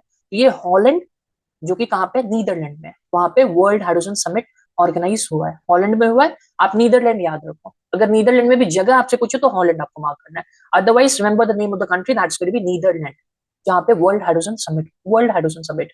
Coming on to the next question, Bharat की पहली विस्टा डॉम जंगल सफारी ट्रेन कहाँ प्रारंभ हुई है? तो हमारे यूपी के नगरी में हुई है, उत्तर प्रदेश में हुई है। और आप यहाँ पे विजिट करो, दैट्स वेरी इंटरेस्टिंग। पूरे ग्लास का ये ट्रेन बना हुआ है, मजा आएगा आपको, नजारा जबरदस्त है, आप देखना एक बार। Coming on to the next question, question number 7, हाल ही में देश में सर्वाधिक मैक्सिमम 50,000 न्यूनतम शेष की शर्त रखने वाला पहला बैंक कौन सा? आप देखो ना बैंक का क्या हाल हो गया, ये बोल रहे हैं 50,000 मिनिमम एवरेज बैलेंस आप रखो। कैसे रखेंगे, हम गरीब आदमी, हम तो मिडिल क्लास आदमी, 50,000 कैसे रख सकते हैं? चाय का तो पैसा नहीं आता, ये 50,000 बोल रहे हैं मिनिमम एवरेज बैलेंस अकाउंट में होना चाहिए। अब ये कौन सा बैंक बोल रहे हैं? ICICI बैंक बोल रहे हैं। इसमें आप बिल्कुल भी अपना खाता नहीं खुलवाना, 50,000 आपके पास होगा ही नहीं तो आप खाता कहाँ से खुलवाओगे? तो अगर मैं ICICI, तो बैंक का नाम तो पता चल गया, आंसर हमारा आ गया ICICI बैंक होगा। अब इसके अंदर की बात जानते हैं। तो यहाँ पे क्या बोला गया, मिनिमम अकाउंट बैलेंस कितना होना चाहिए? तो मिनिमम अकाउंट बैलेंस कितना होना चाहिए? 50,000 होना चाहिए। और ये इंडिया का पहला ऐसा बैंक है जो ये बोल रहा है कि minimum average balance 50,000 urban area के लिए इन्होंने फिक्स कर दिया है। सोचो क्या हाल होगा उनका। नाउ अगर ऐसा नहीं करते, वो अगर मिनिमम एवरेज बैलेंस रखने में वो असमर्थ होंगे या फिर नहीं रख पाते जिनका खाता है इस बैंक में, तो जुर्माना क्या लगेगा? देखो, जुर्माना उनको क्या लगने वाला है? 500 रुपए का जुर्माना, राइट? या तो 6% जो रिमेनिंग बैलेंस होगा ना, उसका 6% का फाइन उनको देना पड़ेगा। समझ गए? आंसर तो हमारा आ गया, आंसर होने ICICI बैंक। अगर मैं ग्रामीण इलाके की बात करूं तो पहले इसका लिमिट क्या था? 2500 था, अब क्या कर दिया गया? 10,000 कर दिया गया। बस इतना इंफॉर्मेशन आपको याद रखना है, नथिंग एल्स। MAB मतलब minimum account, minimum average balance. Clear? चलो let's move forward. Now coming on to the next question that is there on your screen. लेकिन उससे पहले मैं एक और इन्फॉर्मेशन आपको शेयर करूंगा, that is about the bank of India. अभी ICICI बैंक का हमने देख लिया कि 50,000 मिनिमम बैलेंस अर्बन एरियाज, अगर अर्बन एरिया के आप कस्टमर है तो आपको रखना पड़ेगा। क्लियर? ना बैंक ऑफ इंडिया को एक सर्टिफिकेशन रिसेंटली मिला है, उसका नाम क्या है? STQC। मैं लिख देता हूँ STQC। अब ये एस मतलब क्या होता है? स्टैंडर्ड, T मतलब टेस्टिंग, Q मतलब क्वालिटी, और C मतलब सर्टिफिकेशन। तो बैंक ऑफ इंडिया को कौन सा सर्टिफिकेशन मिला है? Standard testing and quality certification अभी मिला है। और bank of India first bank बन गया जिसको ये सर्टिफिकेशन मिला है। कौन सा certification? Standard testing and quality certification. So bank of India is the first bank to gain this certification of standard testing and quality certification. So अभी हम लोग क्वेश्चन इसके ऊपर देखेंगे। निम्नलिखित में से सत्य, करेक्ट स्टेटमेंट आपको बताना है। स्टेटमेंट 1, ICICI बैंक देश में सर्वाधिक 50,000 न्यूनतम शेष की शर्त रखने वाला पहला बैंक बना। हाँ जी, बिल्कुल सही है। स्टेटमेंट 2, बैंक ऑफ इंडिया मानकीकरण परीक्षण और गुणवत्ता प्रमाण, जिसको अंग्रेजी में STQC, प्राप्त करने वाला भारत का पहला बैंक बन गया। बिल्कुल सही बात है, अभी मैंने आपको बताया है बैंक ऑफ इंडिया के बारे में। Statement 3, Kerala state financial enterprises Bharat में 1 लाख करोड़ का कारोबार हासिल करने वाली पहली विविध NBFC, जिसको हम लोग बोलते हैं नॉन बैंकिंग फाइनेंशियल कॉर्पोरेशन बनी है। बिल्कुल ये भी सही बात है। तो तीनों स्टेटमेंट हमारा एब्सोल्युटली करेक्ट है। Coming on to the next Lallantop question, AI deep fake के विरुद्ध टेक इट डाउन एक्ट किस देश ने पारित किया, किस देश ने इंप्लीमेंट किया? तो USA ने किया, यूनाइटेड स्टेट्स ऑफ अमेरिका ने किया है। Coming on to the next question, 10वीं कक्षा के लिए सभी छात्रों, छात्रों मतलब आपको समझ में आ रहा है ना, समझ में आ गया होगा, के लिए रोबोटिक्स शिक्षा अनिवार्य करने वाला भारत का पहला पहला है। तो पहला पहला प्यार भी इंपॉर्टेंट होता है। तो जहां जहां पहला आप सुनो वहां आपको समझ जाना चाहिए, ये क्वेश्चन अति महत्वपूर्ण क्वेश्चन है। पहला राज्य कौन सा बना है? तो केरल बना है। क्लियर है? रोबोटिक्स ये सब बात हो ना, एडवांस टेक्नोलॉजी, तो वो केरल ही जनरली होता है, बिकॉज केरल में आपको होता है literacy rate is quite high. Coming to the next question, shooter Kanak, ये भी आपको याद रखना है। कनक किस खेल से संबंधित है? शूटिंग से। शूटर कनक ने किस देश में आयोजित जूनियर विश्व कप में देश के लिए पहला स्वर्ण पदक जीता है? तो ये कहाँ हुआ था? ये शूटिंग वर्ल्ड कप कहाँ पे हुआ था? जूनियर वाला जर्मनी में हुआ था। Clear? Coming on to the next question, UK ने किस देश को चागोस द्वीप सौंपने के लिए समझौता किया? तो किसको सौंपने के लिए समझौता किया? तो मॉरिशस। मॉरिशस। चलो let's move forward. Now coming to the 8th question, again this is important question. हाल ही में बीईएमएल अभी रिसेंटली कल के क्लास में मैंने आपको बताया था, मध्य प्रदेश, आपको याद आ रहा है? याद आ रहा है? अभी मैं फिर से बता दूंगा। हाल ही में बीईएमएल लिमिटेड को किस देश से पहला विदेशी रेल मेट्रो अनुबंध, अनुबंध मतलब कॉन्ट्रैक्ट मिला? किस देश से कॉन्ट्रैक्ट मिला बीईएमएल को? अभी हम लोग देखते हैं, डिटेल में देखते हैं। अगर मैं बीईएमएल की बात करूं तो इसका फुल फॉर्म क्या होता है? Bharat Earth, B for Bharat, E for Earth, M for Movers, L for Limited. Bharat Earth Movers Limited इसका फुल फॉर्म हो गया। फुल फॉर्म इंपॉर्टेंट था, हमने जान लिया। चलो अब इसके अंदर आते हैं। ये कौन से मिनिस्ट्री के अंदर आता है? तो ये रक्षा मंत्रालय के अंदर आता है, जिसको अंग्रेजी हम लोग डिफेंस मिनिस्ट्री बोलते हैं, राइट? और डिफेंस मिनिस्टर हमारे अभी कौन है? कौन मेरे को बताएगा? डिफेंस मिनिस्टर हमारे भी राजनाथ सिंह जी हैं। मैं यहाँ पे लिख देता हूँ, राजनाथ सिंह। क्लियर है सबको? बोलो क्लियर है ना? If you talk about this BEML United, तो इसका फुल फॉर्म पता चल गया। ये कौन से मिनिस्ट्री के अंदर आते हैं? डिफेंस मिनिस्ट्री के अंदर आता है। Clear? Now now the important thing is coming up. पहला विदेशी रेल मेट्रो अनुबंध, पहला विदेशी रेल मेट्रो कॉन्ट्रैक्ट बीईएमएल और किसके बीच में साइन हुआ है? एक तो बीईएमएल इंडिया का हो गया, दूसरा कौन सा देश है? मलेशिया है। और कितने का कॉन्ट्रैक्ट, इसमें कितने का कॉन्ट्रैक्ट फाइनलाइज हुआ है? तो $10 लाख का कॉन्ट्रैक्ट शामिल हुआ है। और ये पहला कंपनी बन गया, बीईएमएल पहला बन गया जो विदेशी रेल मेट्रो के साथ कॉन्ट्रैक्ट साइन किया है।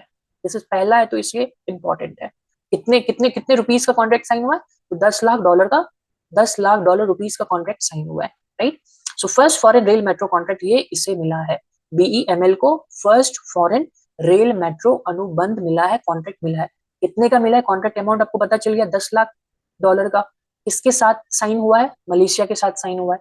आंसर तो हमारा निकल गया था, answer is going to be Malaysia, right? Now अब देखो ये जो कॉन्ट्रैक्ट है, इससे क्या होगा? देखो अन्य देशों में जो भी रेल मेट्रो बनेगी ना, इसमें क्या करेगा? इसमें बीईएमएल क्या करेगा? मदद करेगा। और अभी किसके साथ सामने, अभी किसके साथ कॉन्ट्रैक्ट साइन हुआ? मलेशिया के साथ हुआ है। Clear? I hope it is clear. अब इसके बारे में अभी मैंने आपको कल के न्यूज में शायद आपको बताया था। बीईएमएल लिमिटेड मध्य प्रदेश में जो एक जिला है जिसका नाम है रायसेन, राइट, वहां पे रेल डिब्बा हब का निर्माण हुआ है, राइट? और इसका मेन काम क्या है? यहाँ पे आपको पता है ना, यहाँ पे मैंने आपको बताया ना, एक यूनिट स्टार्ट हुआ था जिसका नाम क्या? ब्रह्मा है। और इसका काम क्या? वो जितने भी रेल डब्बे बनते हैं मेट्रो के लिए या फिर वंदे भारत के लिए, इसके लिए जो जितने भी रेल डब्बे बनते हैं ना, उसका निर्माण कौन करेगा? उसका निर्माण ये कंपनी करेगा जिसका नाम है बीईएमएल लिमिटेड। और इसका कौन सा इकाई इसने स्टेब्लिश किया जहां पे ये निर्माण मैन्युफैक्चरिंग होगा? तो उस इकाई का नाम क्या है? ब्रह्मा। और मध्य प्रदेश में कौन से गांव में ये हो रहा है? कौन से गांव में ये इकाई स्टेब्लिश होगा? तो गांव का नाम क्या? उमरिया गांव। ये सारा डिटेल मैंने आपको ऑलरेडी बता चुका हूँ, बस मैं रिवीजन एक बार करवा रहा हूँ इस चीज का।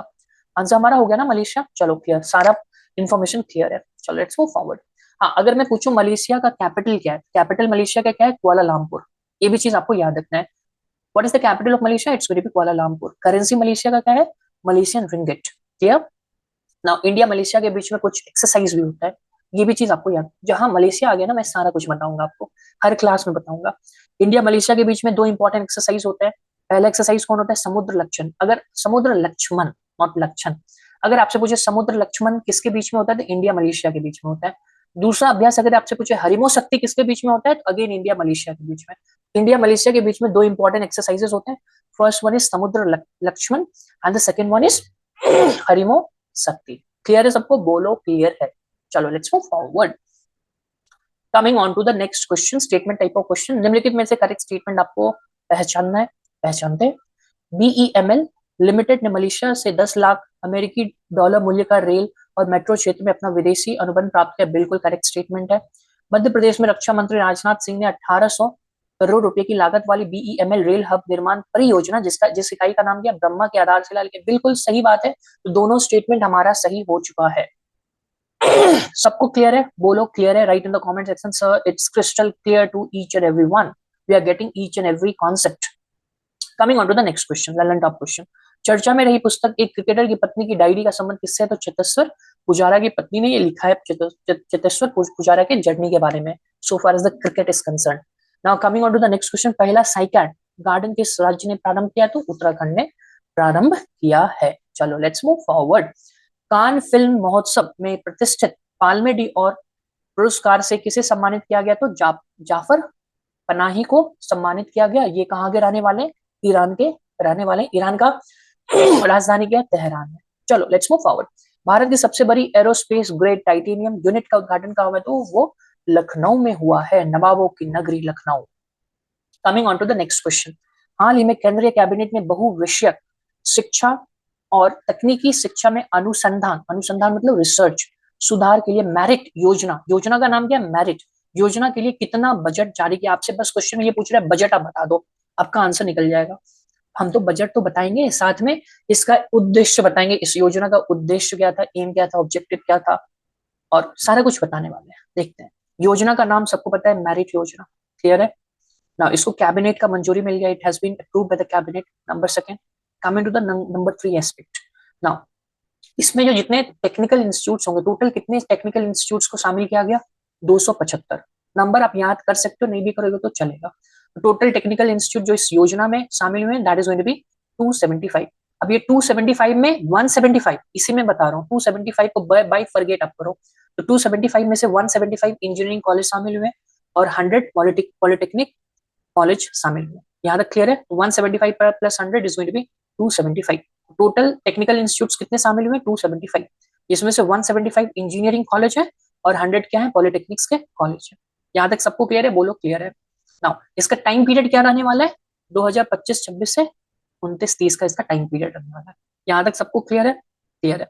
अब कितना बजट एलोकेट किया गया? तो बजट कितने? 4200 crore. That's a huge number. So the total budget has been allocated for this yojana, for this merit yojana, it's going to be 4,200 crore. Answer तो हमारा निकल गया। Answer is not, I mean a part that is worrying for us, right? उसका tension नहीं लेना, answer तो वैसे ही निकल जाएगा। आंसर हमारा 4200 करोड़ हो गया। ठीक है, अब आते हैं इसके अंदर की बात पे। नाउ जिसमें से 4200 करोड़ को आवंटन किया गया, जिसमें से सरकार कितना देगा? सेंटर से कितना मिलेगा? तो सेंटर हाफ देगा। हाफ इसका क्या हो जाएगा?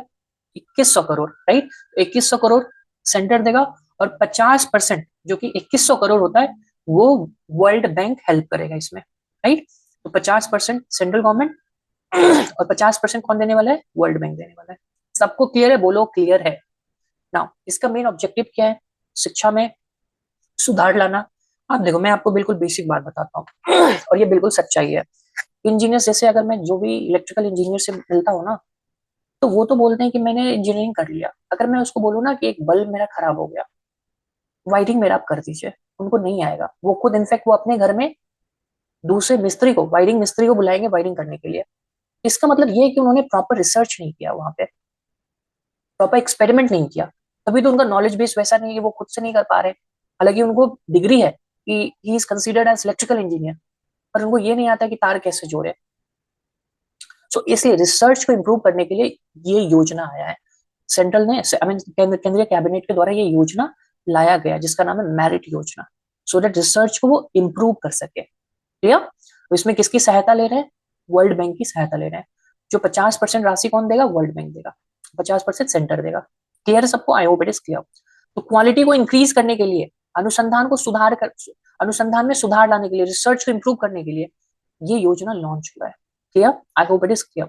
अगर ये ऐसा होगा तो क्या होगा? हमारा इजिली हम लोग उस चीज को कर सकते हैं, छोटी मोटी चीज को भी हम इजिली उसको आराम से कर सकते हैं। जैसे आपको बल्ब भी जोड़ना हो, अगर आप इलेक्ट्रिकल इंजीनियर है तो आप आराम से कर सकते हो, क्योंकि आपने कॉलेज में रिसर्च किया है, प्रैक्टिस किया है। So this is all about this merit Yojana. Answer is going to be 42 crore, जिसमें से 50% वर्ल्ड बैंक देगा और 50% सेंट्रल गवर्नमेंट देगा। सेंट्रल, सबको क्लियर है ना? चलो क्लियर है, सारा चीज मैंने आपको बता दिया। चलो let's move forward. Now coming on to the statement type of question that is there on your screen. निम्नलिखित में से आपको करेक्ट स्टेटमेंट को चूज करना है। केंद्रीय मंत्रिमंडल ने 175 इंजीनियरिंग संस्थानों और 100 पॉलिटेक्निक संस्थानों में तकनीकी शिक्षा में बहुविषयक शिक्षा और अनुसंधान सुधार मेरिट योजना का कार्यान्वयन में प्रस्ताव की मंजूरी दी। बिल्कुल सही बात है। स्टेटमेंट टू, इस केंद्रीय क्षेत्र योजना का वित्तीय भार 25-26 से लेकर 29-30, ये भी मैंने आपको बताया। इसका टाइम पीरियड क्या रहने वाला है? अवधि के लिए 4200 करोड़ रुपए हैं, जिसमें से 21 करोड़ वर्ल्ड बैंक ऋण दे, लोन दे रहा है, राइट? तो दोनों स्टेटमेंट हमारा क्लियर है, परफेक्ट है। चलो let's move on to the next question, Lallantop question. चर्चा मेरे प्रोजेक्ट पुश का संबंध किससे है? तो डीआरडीओ से है। अब ये प्रोजेक्ट पुश है क्या? तो ये एयर डिफेंस सिस्टम को रेडी करने के लिए ये प्रोजेक्ट लॉन्च किया गया। क्लियर है सबको? अभी एयर डिफेंस सिस्टम हमारे पास क्या है? एक तो समर है, मैं लिख देता हूँ। एक तो हमारा समर है, और कम दूरी के लिए कौन सा है? वसा रोड है, वसा road. Clear? I hope it is clear. चर्चा मेरे एनबी पॉइंट 1, पॉइंट 8, पॉइंट 8 और LF.7 का संबंध किससे? ये कोविड का नया वेरिएंट है जो रिसेंटली अभी यूरोप में पाया गया। क्लियर है? चलो let's move forward. Coming on to the next question. Malaysia badminton masters 2025 के पुरुष एकल वर्ग के उप विजेता कौन है? रनर अप पूछ रहे हैं। रनर अप हमारे कौन है? Kidambi Srikanth. Clear? Coming on to the next question. AI 3D video संचार प्लेटफॉर्म किसने लॉन्च किया है? जिसका नाम क्या है? बीम। तो बीम किसने लॉन्च किया? गूगल ने किया है। ओसेलॉट चिप किसने लॉन्च किया? अमेजॉन ने किया है। मेजराना चिप किसने लॉन्च किया? माइक्रोसॉफ्ट ने किया है। और आयरनवुड किसने किया है? गूगल ने किया है। वीलो चिप किसने किया? अभी मैंने आपको कल की न्यूज में शायद बताया था। वीलो चिप भी गूगल ने लॉन्च किया है। तो कोई भी क्वेश्चन आ सकता है। You are going to be ready with each and every question. कोई भी क्वेश्चन आने दो, be prepare for the worst condition. Favorable condition तो वैसे ही आप चौका मार दोगे। चलो लेट्स मूव फॉरवर्ड। हाल ही में प्रधानमंत्री, this is going to be probably the last question. हाल ही में प्रधानमंत्री मोदी ने नई दिल्ली में सांसदों, आप देखो ना एमपी के लिए कितना काम हो रहा है, हम गरीब बच्चे के लिए कुछ नहीं हो रहा है। मैं बताऊंगा इसके, अभी रिसेंट एक न्यूज में आपको लिंक करूंगा यहाँ पे। हाल ही में प्रधानमंत्री मोदी ने नई दिल्ली में सांसदों के लिए नवनिर्मित टाइप 7 बहुमंजिला फ्लैटों का किस नाम से उद्घाटन किया? वाह! आप देखो, कर्तव्य भवन, अभी रिसेंट न्यूज में भी मैंने आपको बताया था ना, राइट? एक तो हमारा कर्तव्य भवन है, राइट? अब कर्तव्य भवन में कर्तव्य पथ, राइट? यहाँ पे 7 मंजिला मकान वगैरह तैयार हुआ है, बहुत फर्स्ट क्लास मकान तैयार हुआ है। अब ये क्यों तैयार किया गया? इसका ऑब्जेक्टिव क्या था कि जितने भी मंत्रालय है ना, क्योंकि सब मंत्रालय अलग अलग हैं, तो वो चाह रहे हैं कि एक ही छत के अंदर सारे मंत्रालय, सारे मिनिस्ट्री एक ही छत के अंदर आ जाए, इसलिए इसका निर्माण हुआ है, राइट? तो सभी मंत्रालयों को एक ही छत के नीचे लाना इसका उद्देश्य, इसका एम है, राइट? राजपथ, पहले पहले राजपथ का, अभी कर्तव्य पथ हो गया ना। कर्तव्य पथ का पहले नाम क्या था? राजपथ था, राइट? और ये कर्तव्य पथ कहाँ पे? दिल्ली में। सबको क्लियर है? यहाँ तक सबको क्लियर है? अब देखिए, सांसदों के लिए नया फ्लैट का शुभारंभ हुआ है। अब आप देखो, आपको बहुत ही आश्चर्य लगेगा। स्कूल में बच्चे पढ़ रहे हैं, स्कूल की दशा आप देखो। और एमपी को क्यों आप फैसिलिटी दे रहे हो? वो तो ऑलरेडी फर्स्ट क्लास बंगला में रह रहे हैं। उनका घर आप जाके देखो ना, जितने भी एमपी हैं, आप किसी के भी घर जाओ, फर्स्ट क्लास फैसिलिटी, आपको लगेगा कि एक 3 स्टार होटल में आ गए हैं। फिर भी सरकार, आप देखो ना, आप देखो इंडिया का कंडीशन देखो आप। स्कूल एक प्रॉपर इनसे बनता नहीं है। स्कूल का इंफ्रास्ट्रक्चर आप देखो, इतना बेकार है कि आप देखो ना, रिसेंट अभी स्टूडेंट स्कूल में पढ़ रहे थे, छत उनके ऊपर गिर गया, एक बड़ा ट्रेजेडी हुआ था, आपने रिसेंट न्यूज में सुना होगा। और यहाँ पे आप देखो, सांसद के लिए फैसिलिटी पे फैसिलिटी मिल रहा है। ऐसे ऐसे आगे नहीं जाएगा India. So we have to focus on the student, student centric approach होना चाहिए। आप स्कूल नहीं बना पा रहे, बट एमपीज के लिए अच्छे अच्छे अच्छे फ्लैट बना रहे हो, क्या है? What is this? आप देखो, मैं न्यूज आपको बता देता हूँ। अगर मैं एमपी की बात करूँ तो नया फ्लैट का शुभारंभ हो रहा है, जो 4 बिल्डिंग का फ्लैट होगा और टाइप 7 का होने वाला है। आप देखो, टाइप 7 मतलब फैसिलिटी फैसिलिटी उसमें रहने वाला है। और इसका नाम, ये जो 4 बिल्डिंग जो बनेगा, इसका नाम क्या है? एक का कृष्णा है, दूसरा का गोदावरी, तीसरा का हुगली, चौथा का कोसी। आप नाम देखो, रिवर का नाम क्यों बदनाम कर रहे हो? आप स्कूल बनाओ ना इस नाम से, स्टूडेंट वहां पे अच्छे से अच्छी फैसिलिटी उनको मिलेगा। सांसद के लिए आप बना रहे हो फ्लैट, यही है। आप स्टूडेंट पे ध्यान नहीं, स्टूडेंट सेंट्रिक अप्रोच होता ही नहीं है। फ्लैट गिर रहा है, स्टूडेंट का क्या? स्टूडेंट का जान गया, गवर्नमेंट को कोई परवाह नहीं है। Government do not care about the students. चलो anyways, let's move forward. Answer हमारा क्लियर होगा। The answer will be Krishna, Godavari, Kosi और हुगली, राइट? चलो लेट्स मूव फॉरवर्ड।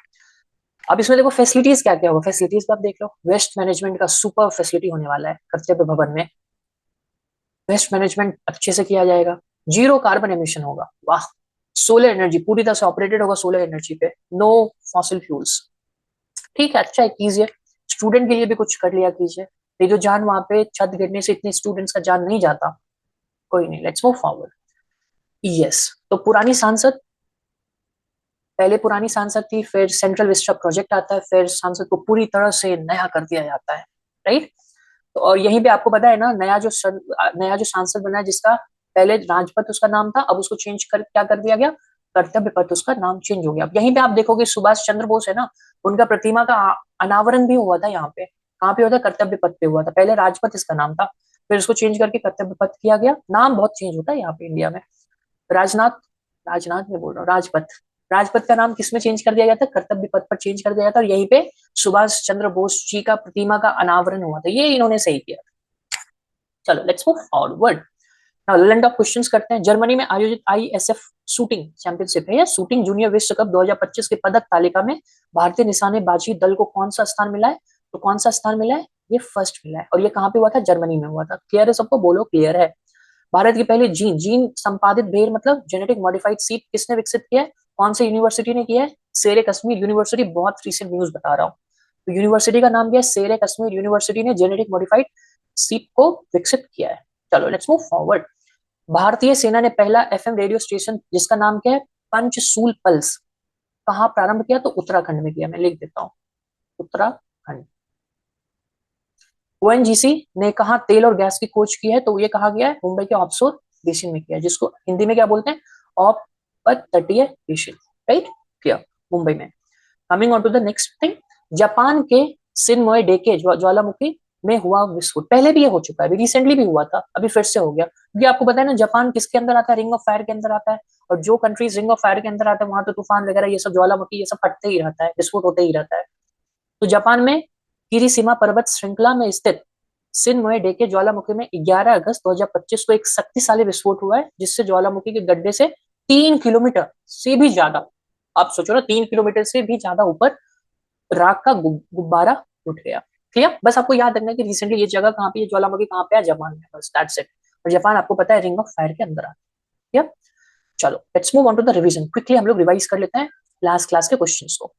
तो फर्स्ट क्वेश्चन इज, हाल ही में डब्ल्यूएचओ ने किसे ट्रिपनोसोमियासिस या फिर स्लीपिंग सिकनेस से मुक्त किया है? That is going to be Kenya. Trick मैंने आपको बताया ना, पापा काम पे सोते हैं, प्रोटोजोआ से जो भी डिजीज होते हैं, रिमेंबर याद रखना, सोते हैं तो स्लीपिंग सिकनेस होता है, इसका मतलब प्रोटोजोआ से होगा। कौन से प्रोटोजोआ? Parasitic protozoa. हाल ही में अमेरिकी राष्ट्रपति ट्रंप की मध्यस्थता मेडिएशन में कौन सा देशों के बीच ऐतिहासिक शांति समझौता हुआ? तो अजरबैजान और अर्मेनिया के बीच हुआ था। क्लियर? हाल में भारतीय रेलवे ने एशिया की सबसे लंबी मालगाड़ी रुद्रस्त, आज भी मैंने आपको ये न्यूज बताया, का सफलतापूर्वक ट्रायल रन किया। इसकी लंबाई कितनी है? 4.5 kilometre is the length of this train. हाल ही में विश्व शेर दिवस 2025 कब मनाया गया? 10 अगस्त को मनाया गया। Let's move forward.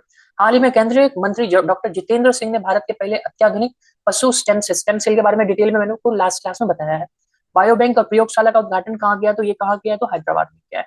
क्लियर? चलो लेट्स मूव फॉरवर्ड। हाल ही में किस स्मॉल फाइनेंस बैंक को यूनिवर्सल बैंक बनने के लिए आरबीआई से मंजूरी मिली है? तो AU small finance bank. Condition में मैं आपको बताया था 5 साल तक सेटिस्फैक्टरी परफॉर्मेंस होना चाहिए, तभी वो यूनिवर्सल बैंक बन सकता है, आरबीआई के द्वारा मान्यता मिल सकता है। हाल ही में प्रथम अम्मा सम्मान दिवस के अवसर पर नारी अदालत, आमा सुविधा घर और आमा सशक्तिकरण योजना का शुभारंभ किसने किया? तो सिक्किम ने किया है। Perfect.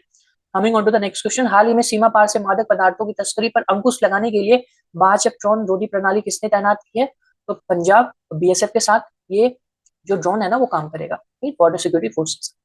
Coming on to the next revision question, हाल ही में तमिलनाडु में आयोजित एशियन सर्फिंग चैंपियनशिप में ओपन पुरुष वर्ग में पदक जीतने वाले पहले भारतीय खिलाड़ी कौन है? तो वो रमेश पुडियाल है। ठीक है। Coming on to the next question, हाल ही में ब्रिटेन में उच्च शिक्षा के लिए अटल बिहारी वाजपेयी सेवनिंग छात्रवृत्ति को किसने मंजूरी दी है? That is going to be Uttar Pradesh. कल रिसेंटली मैंने आपको कल के न्यूज में बताया था।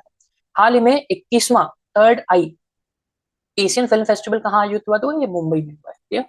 और कल के लिए आपका होमवर्क है, सुना होमवर्क क्वेश्चन इज, हाल ही में विश्व का पहला 300 मेगावाट का संपीड़ित वायु ऊर्जा भंडारण संयंत्र नेंगचू 1 कहाँ प्रारंभ हो? वैसे तो आंसर आपको पता, नाम से आपको पता है, उल्टा पुल्टा नाम है तो किसका हो सकता है आपको पता है। वैसे होमवर्क के लिए आपको क्वेश्चन है, कल के क्लास में हम लोग ये क्वेश्चन डिस्कस करेंगे। So we are done and dusted with the current affairs of today. और मैं आशा करता हूँ कि आज का करंट अफेयर्स आपको मजा आ गया होगा, और आज अपने करंट अफेयर्स का कमर तोड़ दिया, बिल्कुल कमर तोड़ दिया, नस्ते नाबूद कर दिया, मिट्टी में मिला दिया।